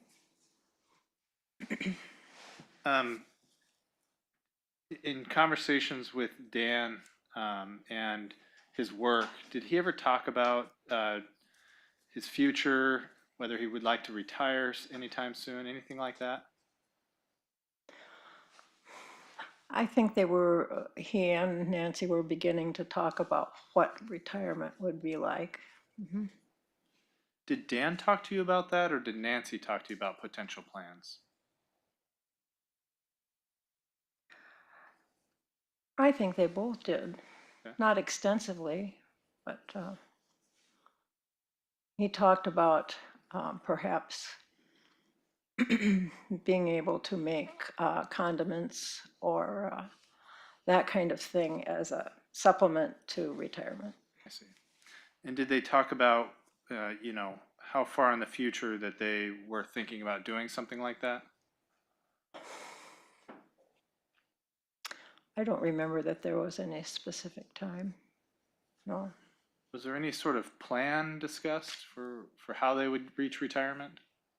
Or how they would reach it? Yes. Not that I remember. Did Dan ever talk about, trying to reduce his hours at the Culinary Institute or Avamere, and trying to start to dial it back in preparation for retirement? No. Did you get the sense from discussions with Dan and Nancy that retirement was something on the near horizon, or is it something they were just starting to think about further down the road? Well, he was what, 64, I believe. So I think in a few years, probably. Did they talk about that, or you're just saying based on his age you think that? No, they talked about it a little. Okay, Mm-hmm. a few years out. Mm-hmm. Okay. Yes. When they talked about that, or maybe separately, but did they talk about their finances and the need to get their finances in order to retire? No. Did Dan or Nancy ever talk to you about any financial struggles they were having? No. I know we just heard from your husband Jack, but do you recall loaning Nancy $50,000 as well? Yes. Do you remember about when that was? I think it was quite a while ago. I can't tell you for sure. I think longer ago than 6 or 8 years, probably. And do you recall whether you got that money paid back? Well, Jack took care of the records, and so he told me that he had kept the records up to a certain point, and then she didn't pay them anymore.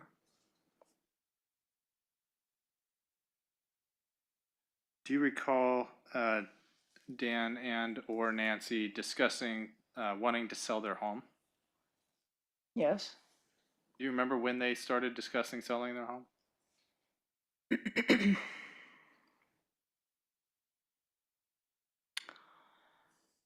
Oh, I don't know, maybe a couple years prior to his death.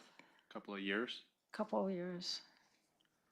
Do you remember how that was brought up? Well, they talked about what they might want to do after he was retired. And at that point, what we heard was they were looking for maybe a smaller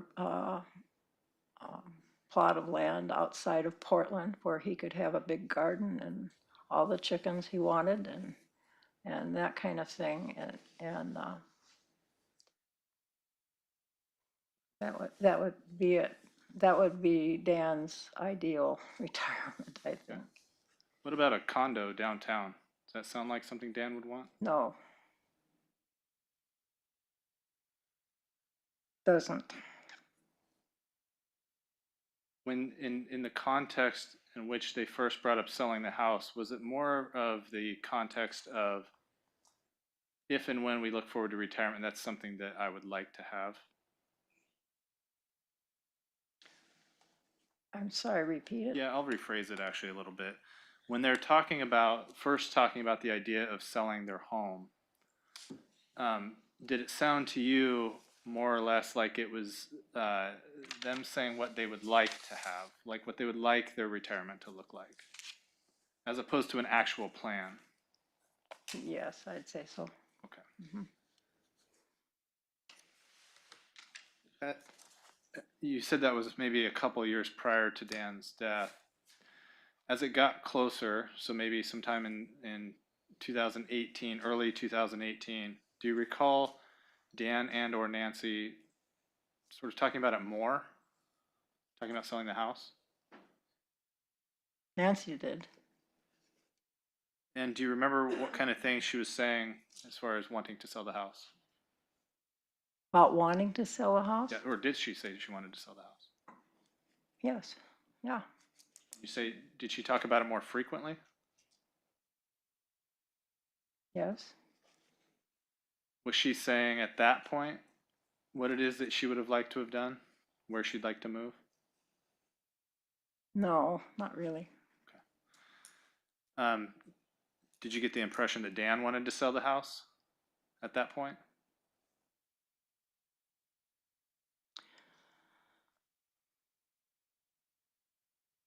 I'm going to say no. I don't think he really wanted to do that. Did Dan appear to be doing anything around the house, inside or out, that would indicate that he was preparing the house to sell it? No.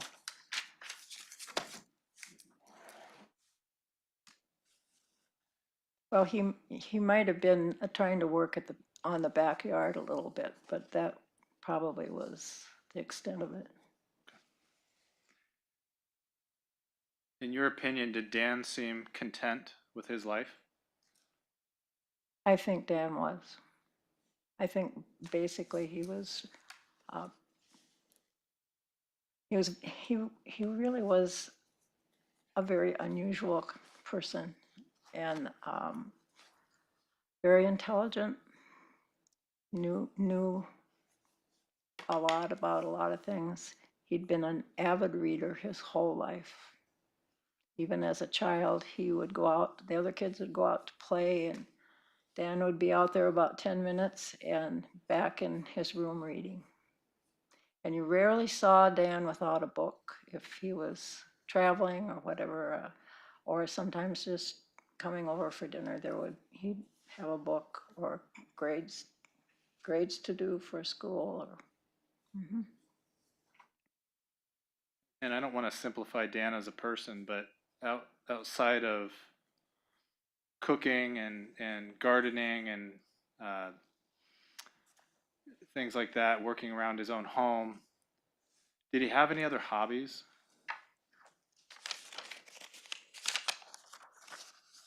I think cooking was, in a sense, for him, was like a hobby. Um, Mushroom hunting, I would say, was like a hobby. Dan started cooking when he was like 11 years old when he was in our home. So, he really liked to cook. Be fair to call it his passion?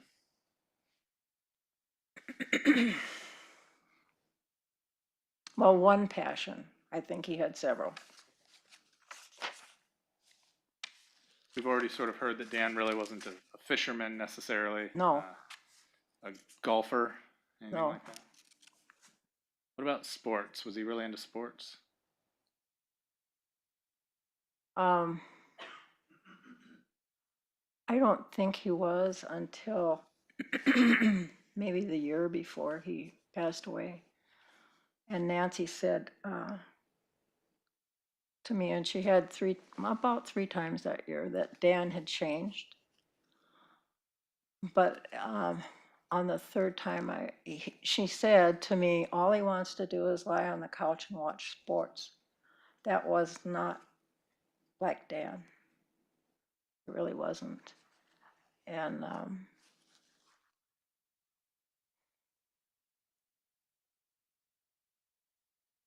rephrase the question, please. Well, that's okay. And it's sort of been a build off what you're talking about.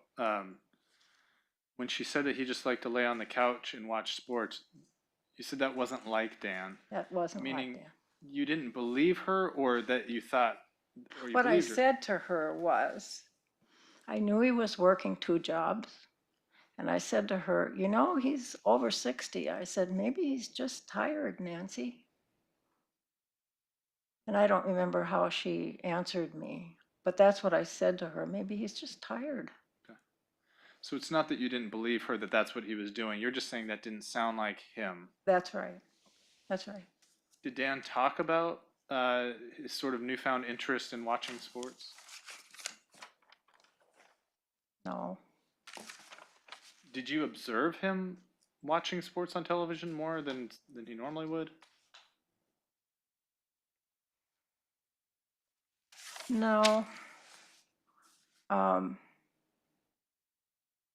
If we were in their home, I don't remember that we actually watched a lot of television.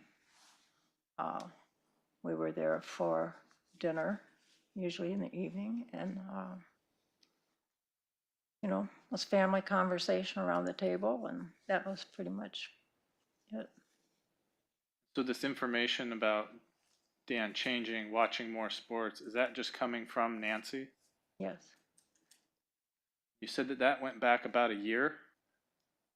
Well, she said it to me on 3 different occasions that he had changed, but she didn't elaborate until later on when she said he just wants to lie on the couch and watch sports. Okay, so on the first 2 occasions that she told you, I would say so, yes. so on the first, And I didn't respond to it as I remember until the 3rd time when I said, maybe he's just tired. okay. So on the first 2 occasions, she just made the comment that he had changed, but she didn't elaborate and you didn't ask. No, I don't remember that she did. Okay. It wasn't until the 3rd time that she did elaborate and then you responded. Right. Okay, I understand. Thank you. And that 3rd time, do you recall about how long before Dan's death that was? No, maybe a couple months, 2 or 3 months.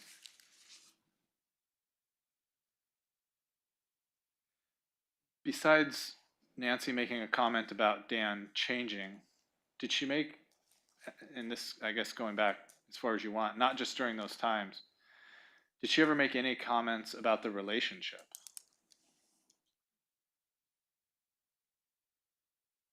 No, seemed fine. She didn't make any comments to you saying their relationship was really, really great or really, really bad. Just it seemed fine. It was fine. What about Dan? Did he ever talk about that? Did he ever talk about the relationship with him and Nancy? No. Have you ever had a discussion with Dan regarding firearms? With Dan regarding fire, no. Yeah. I don't believe so. Has he ever expressed to you that he was interested in buying a firearm? No, Is that something you would expect, knowing Dan? no, Did you ever have a conversation with Nancy about owning firearms? yes. When was that?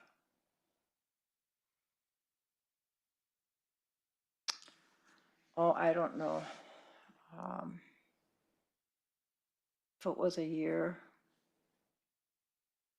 She talked about having dinner with friends, and they had talked about guns, and they had guns, and that was time when Sandy Hook happened. I don't remember what year that was, but it was when some of those bad mass shootings were in the news a lot. That she said, well, maybe we should consider that. And that did she discuss further? I don't believe so. And you're saying that's probably about a year prior to Dan's Well, passing? I can't be just real sure. It wasn't close to the time of his death. It was a little earlier than that. And did she seem to indicate that she was actually interested in purchasing a firearm?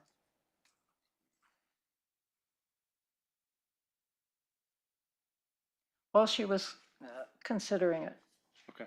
I guess I'll have to put it that way. That she was thinking about it.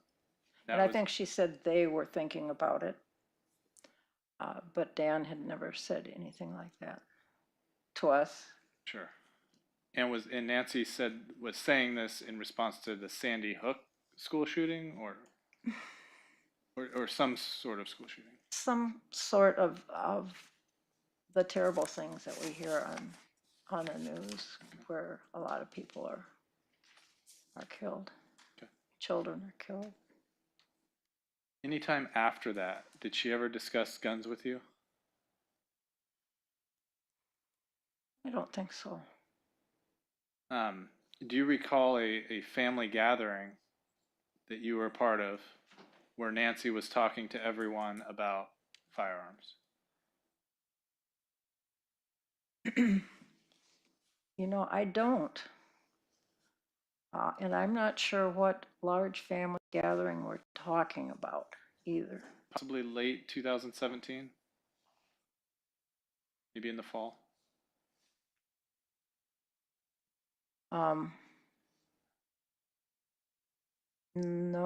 No, I don't think, no. Okay. I don't remember. I don't remember that. Okay. Do you ever recall any sort of family discussion with Nancy and possibly with Dan where everyone's sort of discussing, it doesn't have to be a large family gathering, just any gathering where there's this discussion about who owns firearms and why and stuff like that?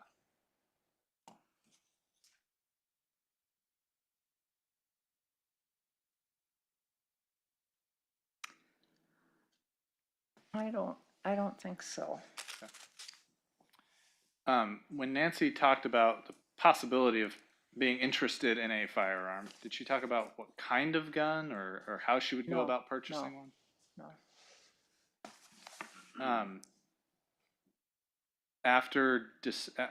In January of 2018, so about 6 months before Dan's passing, did you ever hear Nancy talk about how she purchased what's called a ghost gun? No. Did she maybe refer to something called a gun build kit? No. Were you under any impression that Nancy had purchased some sort of firearm at that point? No, What about in February of 2018? So about 5 months before Dan's passing. Do you recall Nancy talking about how she had purchased a fully functional firearm? I don't remember. Any time between February and June up until the day of the incident, I don't think she ever talked about that she actually had purchased anything. she never disclosed to you that she I had. don't believe so. Did she ever disclose to you that she bought a firearm part that she was No. interested in? No, Did Nancy ever talk about what she was currently writing about? did she ever talk about it? Mhm. Occasionally. Let's say in the 6 months before Dan's passing, did she talk to you about anything that she was working on? I don't think so. What about a year? Go back a year.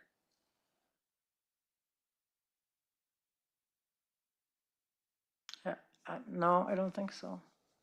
Did she talk about how she wanted to maybe write a book about or involving a lot of firearms? No, After Dan's passing, did she disclose to you that she actually did have a firearm?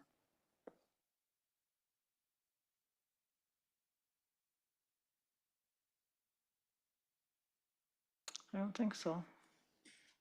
She didn't disclose to you that she had a firearm, but she actually gave it to the police on the day of the homicide?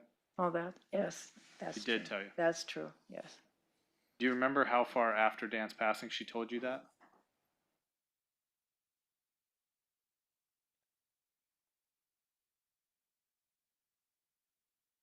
Repeat the question, please.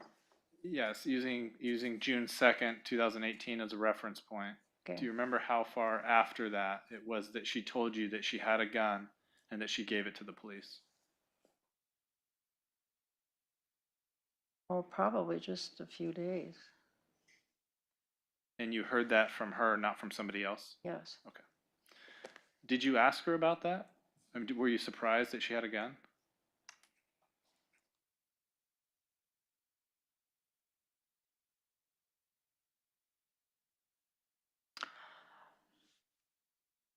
Probably not, because I had heard her discuss the fact that they were thinking about it earlier, That year prior? right? Okay. So in your mind, you just assumed that she had gone through with it? Mm-hmm. Yes. Okay. Yeah, after the time of Dan's passing, you said she talked about this gun. Did she tell you about the other guns that she had purchased or gun parts? No, So she told you about that gun that she gave the police, but she didn't tell you about any others? no,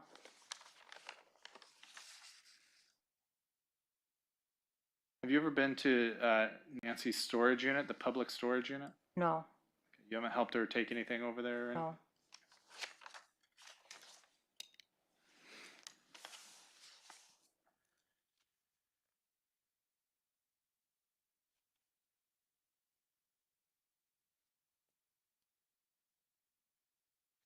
I know we talked about this van a couple of times, so I'm going to show you a photograph. If we can put States Exhibit 52 on the screen. Here's a hard copy of it, but we'll also put it up here. It might be a little bit easier to see actually on the screen.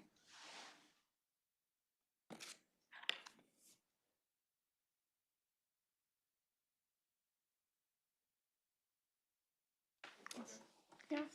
Yeah.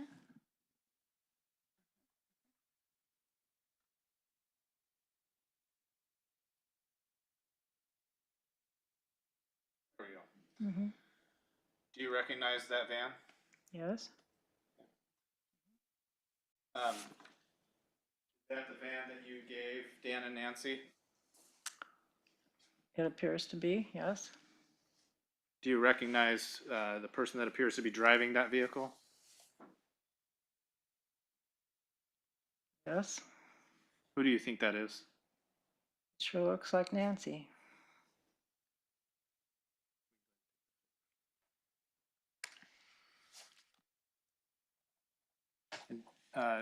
Mrs. Brophy, do you also recall there being a like a church sticker, parking pass, or something like that? Yes, yes. Do you It recall was, where it was a parking sticker. a parking sticker? Okay. Mhm. And do you recall where that was on the vehicle? Yeah, up in the corner of the windshield, On the the driver's side? left-hand corner of Like the driver's side or the passenger side? driver's. Driver's side. Okay.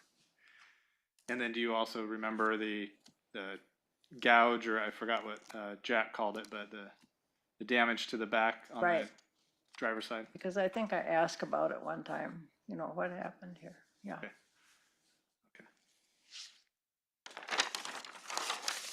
Were you aware that Nancy sold life insurance at some point?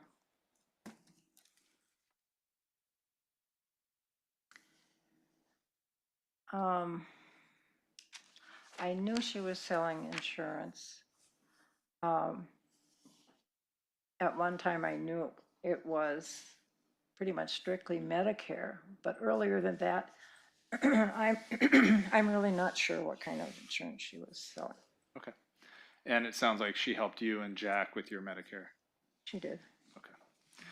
Did she ever, besides her selling life insurance, did she ever talk to you about the need for life insurance for you and Jack? No, she probably knew how Jack felt about it. Sounds like he made that known. Did she ever talk to you about the need for life insurance for herself? No, What about the need for life insurance for Dan? I don't remember that she did.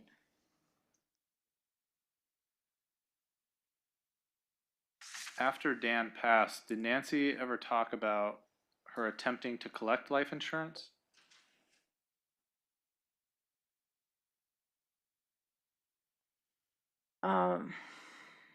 Yes, she was anxious to find out about what they actually had and whatever. Meaning she didn't know how much life insurance she had available? You know, I don't know how to answer that really. What kind of things was she saying that made you think that she was anxious about it?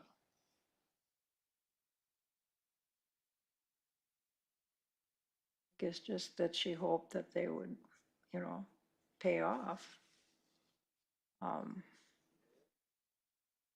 I don't really know a lot about insurance, and so I'm not really interested in it, you know, except for the Medicare thing that we're really involved with. But Right. I don't know a lot about insurance. And when you say the hope that they'd pay off, did she seem more anxious that they would pay the money or about the amount of the money? Or both? I don't know if any amounts were talked about. So she didn't disclose to you about how much money she thought she had coming to her? I don't think so.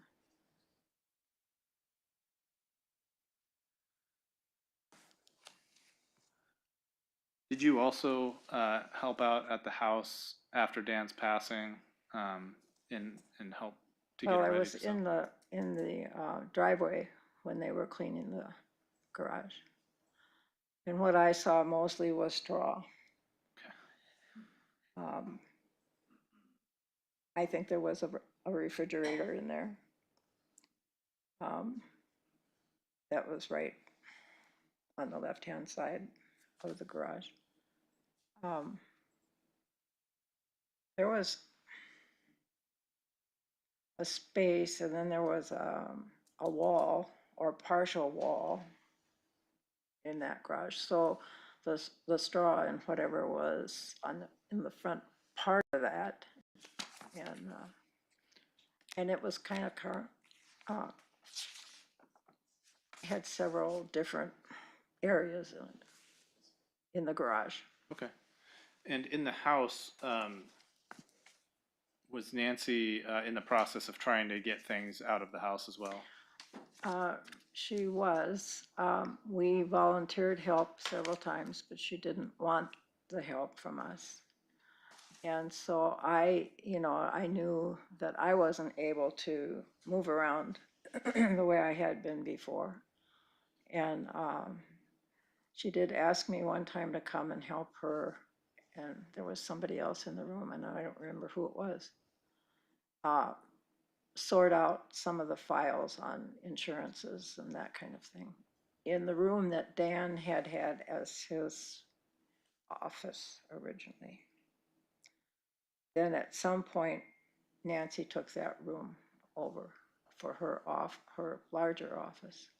Okay, where, you mean after Dan's passing? No, before. Oh, which room Yeah. is this? Well, it was another bedroom in the upstairs. Okay. Yeah. Another bedroom or just another room? Well, it could have been a bedroom. Okay. Is this the attic? Well, I guess you'd call it the attic. Yeah. Like a converted attic into a bedroom with another small room off of it? Is that what you're talking about? Well, their bedroom was on the right. This room was off to the left, and it was a smaller room, but he had a desk in there and bookshelves and that kind of thing to begin with. And then after that, I think Nancy had files and that kind of thing in there. Did Dan otherwise have another office or something? He had a desk down in that extra bedroom on the main floor. Is that the one with the Murphy bed in it? Yes. Okay. And did it appear to you that that was a room that Dan would put his things in? I think he did his business affairs there, like writing checks and that kind of thing. Did Nancy ever disclose to you that she was sleeping upstairs and Dan was sleeping downstairs?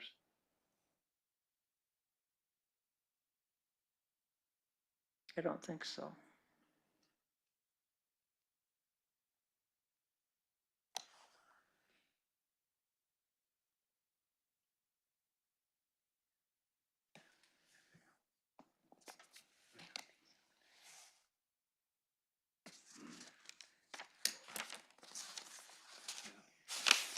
I think the only other question I have for you, Mrs. Brophy, is after your son's death, did you have a lot of interactions with Nancy? Some, right after he died, both of our other sons came. One of our grandsons came from out of town, out of state. And she was there at least once and brought, when they were there, and everybody was there, pictures of Dan that she thought everybody would want.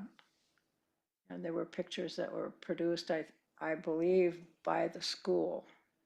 They were official looking pictures from the OCI. I see. So everyone got one. As time went on over that summer between June and September, did you spend less and less time around Nancy? I think that's true. Did Nancy ever call you and ask you how you were doing?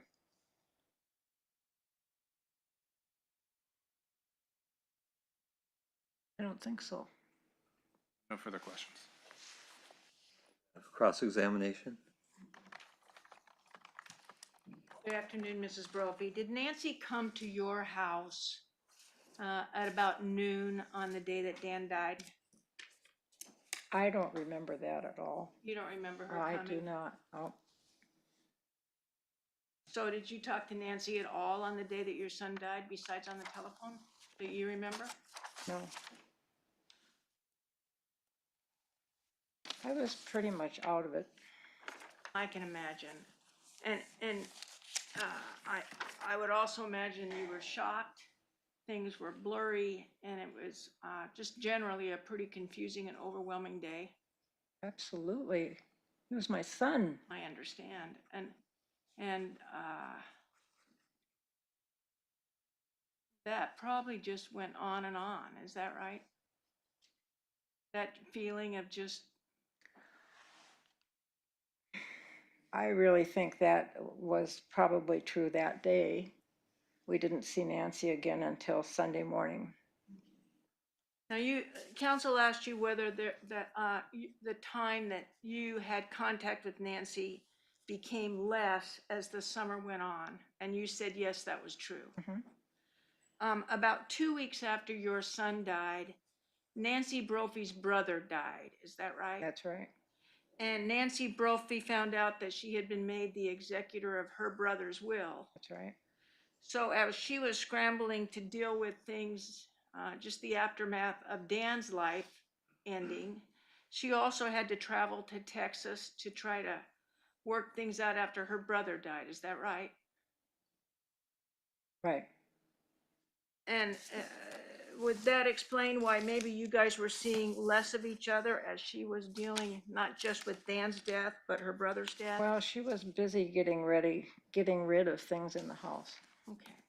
getting ready to sell the house. And were you aware that Nancy Brophy was not on the mortgage for that house? No, I didn't know anything about that.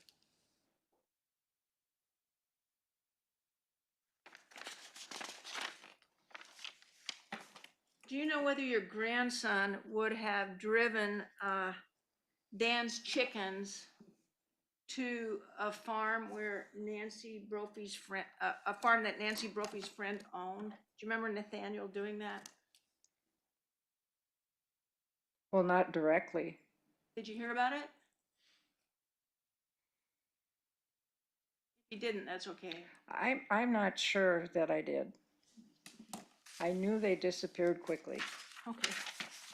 but, and I think Nancy said that she had given them to probably a writing friend.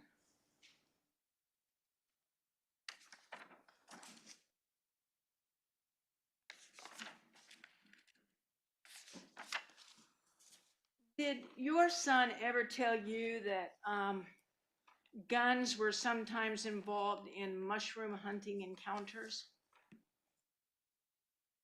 Did Dan say that? Uh-huh.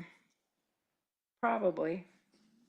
I remember talking to the police a couple of weeks after Dan died and telling them that that's one of the things he'd shared with you, that mushroom hunting could be dangerous. Dangerous, yeah. Mm-hmm.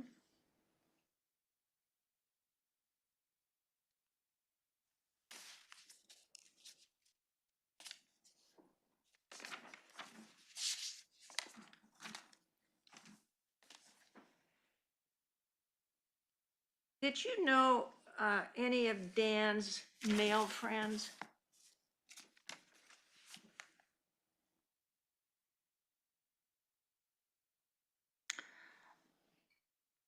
Well, Woody was a friend.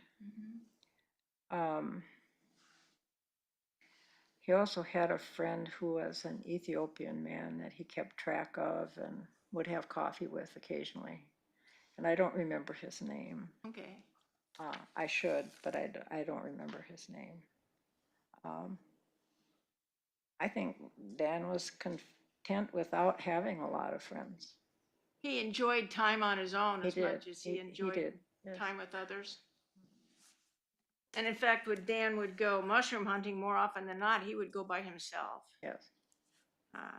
Did he even laugh about the fact that he liked to go by himself when he talked to you about mushroom hunting?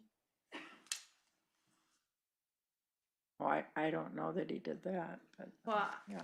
do you recall telling the officers that Dan didn't like to tell people where he hunted Oh, for absolutely mushrooms? not. The mushroom, if you had a good place to find mushrooms, you kept it to yourself. So more often than not, when he was out in the woods looking for mushrooms in his places, he was by himself and not with Yeah, others? absolutely. I think he took students to places where he knew there were mushrooms, but maybe not his favorite places. The lesser places. Counsel asked you whether Dan had ever talked to you about any problems that he was having with Nancy, and I think you said no, that never happened. That's all right. Did your son talk to you about the problems that he had with his first wife?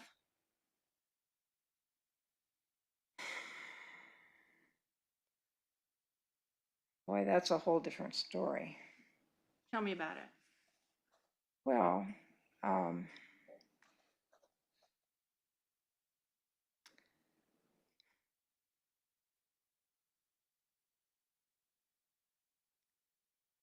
not even sure how to describe it. She could be a very difficult person.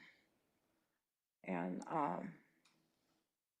although I think they really loved each other for a long time,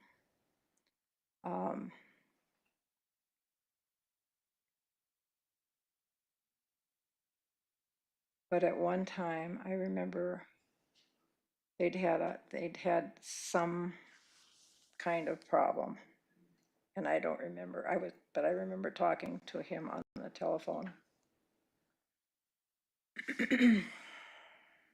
And I think at that time maybe Nathaniel was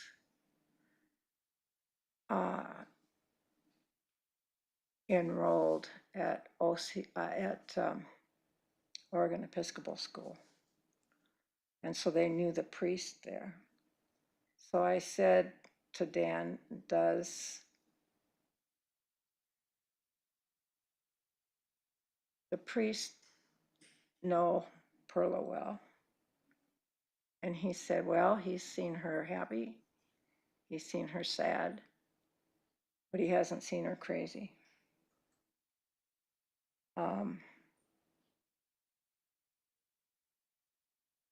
And they were married still quite a while even after that. For mother and father-in-law, she was difficult because she was a controlling person with the telephone, and so there were times that we didn't hear a lot from Dan because the phone was not available. I mean, she had, and that was true for Nathaniel too. He went for several years and had no contact with Nathaniel, which was very painful.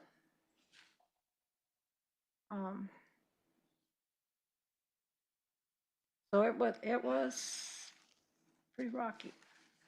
But your son was actually willing to talk to you about some of the problems in that marriage. He confided in you.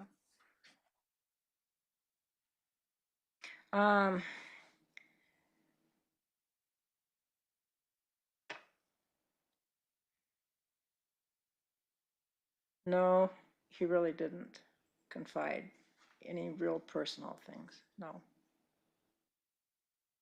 Well, how did you know then that marriage was having problems if he didn't tell you? Well, I said it because of the one particular time when I asked if the priest knew her, that there was.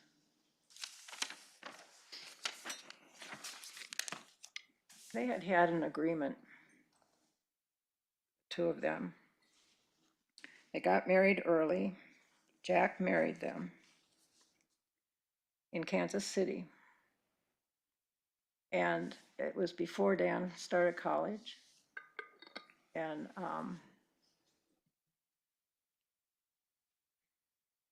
I'm sorry, I'm having a little problem here. What was the question again? I don't remember. Hang on.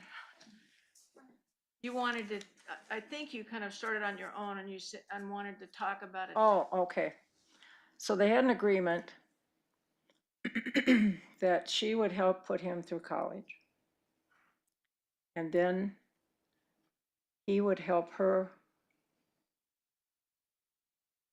go to college. And she went to Lewis and Clark here, graduated. And then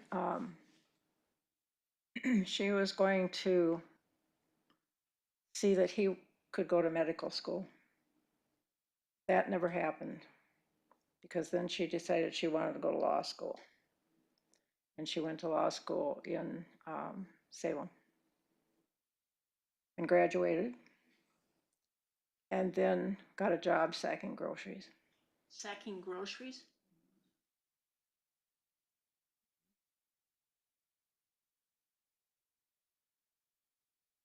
So I think you're saying that agreement somehow, she didn't live up She to her didn't, part of that right. agreement. Yeah. And let me kind of shift gears, if it's okay. Sure. Do you remember a time, maybe 6 months, 8 months before Dan died, that your family had a family get-together in Fort Stevens? Sure. And your son Bill and his wife Rosemary Right. came. That's right. Dan and Nancy came. Yes. Nathaniel and his wife Kate came. They came for part of a day. Mm-hmm. They weren't there the whole time. No, And was Addie there? Your granddaughter? I believe so. I think we've got pictures. Or a picture. She's a great granddaughter. Oh, great granddaughter. I'm sorry. Great granddaughter, yeah, that's right. She my- is. She's a cute little girl. Hang on one second. Let me just see what I'm missing here. You said that Nancy said something about the insurance after Dan died and was hoping that they would pay. Did Nancy tell you that she was worried that the fact that Dan had been murdered was going to cause a problem with that? I don't remember.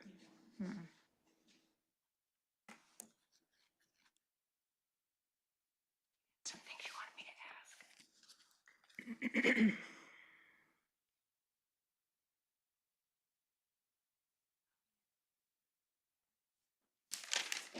I asked your husband this, and he wasn't sure, but was Nancy kind of the social director for her and Dan's marriage? Yes, And was she the one more likely to pick up the phone and contact you and try to work out times for the family to get together? And it would happen more frequently that Nancy would make those arrangements than your son would make those arrangements. that she would make, oh, the arrangements? Well, they Yeah. would talk about it, I think, Uh-huh. and then she would call and say, you know, let's get together or come for dinner on a certain. So it sounded to you like Nancy and Dan would talk together and say, let's invite your Right, parents over, right. and then Nancy would make the call I to would say you. so, yeah. And besides the times that you got together with Dan and Nancy, were there times that you and Nancy just went to lunch together, maybe without Dan? Yeah,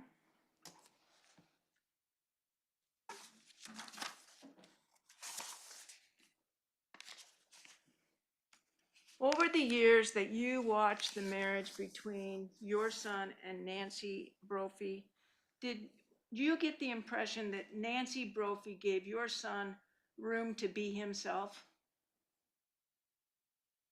pretty much. And he wasn't a neat person. He wasn't A neat. neat person. He wasn't tidy. He was not. He was neat in the other way, in the sense He that he was was. a neat He person. was. Neat personality, but not neat physically. And did you get the sense that Nancy made some compromises around the fact that your son could be kind of messy? Probably. She had parts of her house that she kept clean, Yeah. and there were parts of the house that she just let Dan be Dan.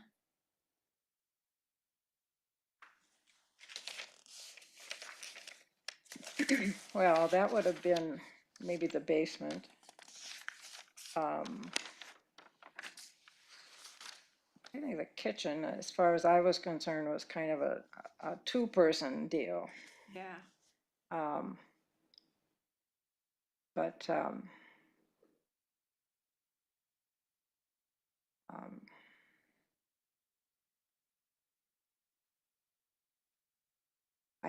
they kept the majority of the main level of the house up, except for the kitchen, probably, I would say.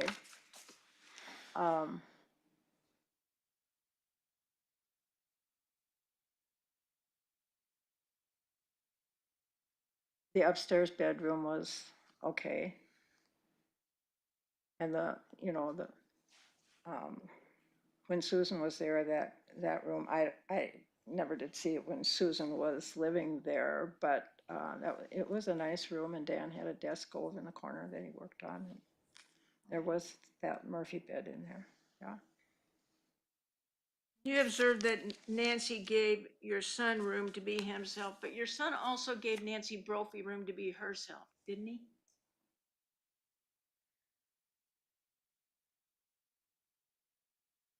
I'd say he did. I don't have any other questions. Thank you, Mrs. Brophy. All right, redirect. Yes, thank you, Your Honor. Mrs. Brophy, you talked about Dan telling you that he thought mushroom hunting could be dangerous, and something about firearms. I wasn't sure of the context. Like, were you saying that he thought he needed a gun to go mushroom hunting?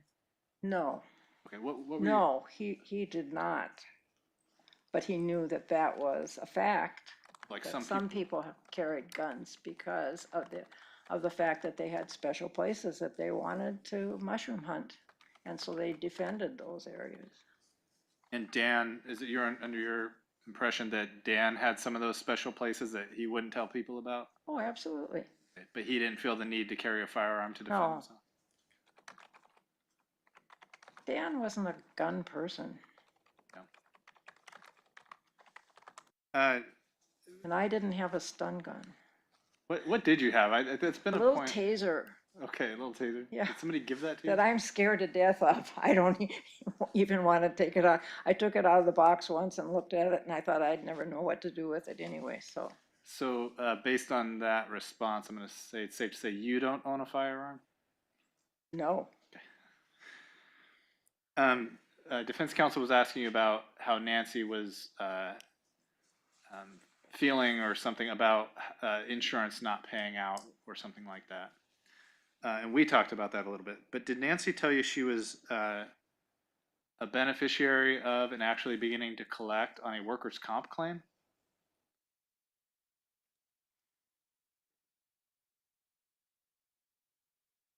Maybe. Okay. Maybe she told you that she was getting some money?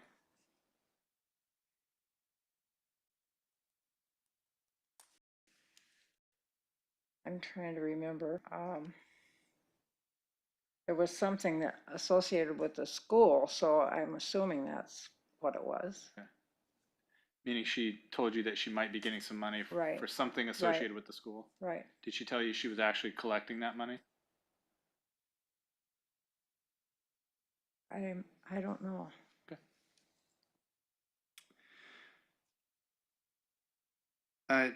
Defense counsel asked you a little bit about Dan's former wife, Perla.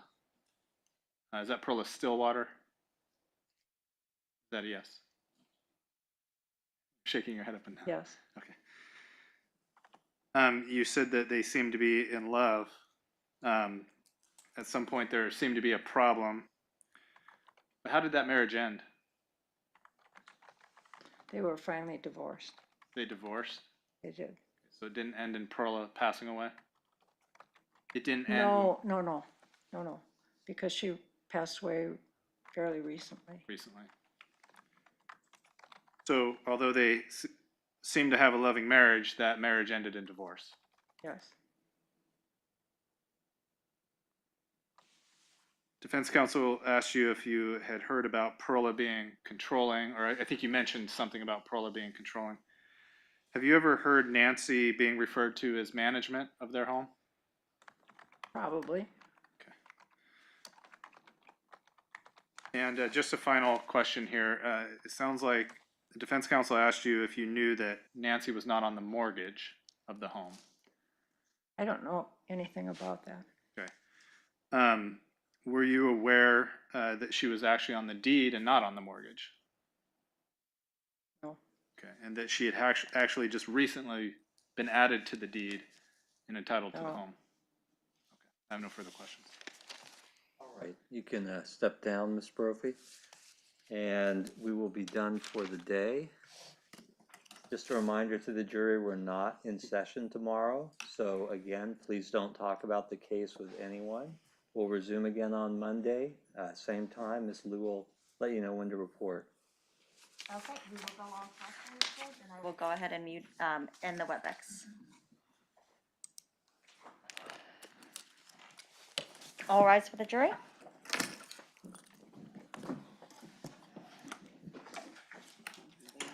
Do they have stuff for carrots? We should probably close first.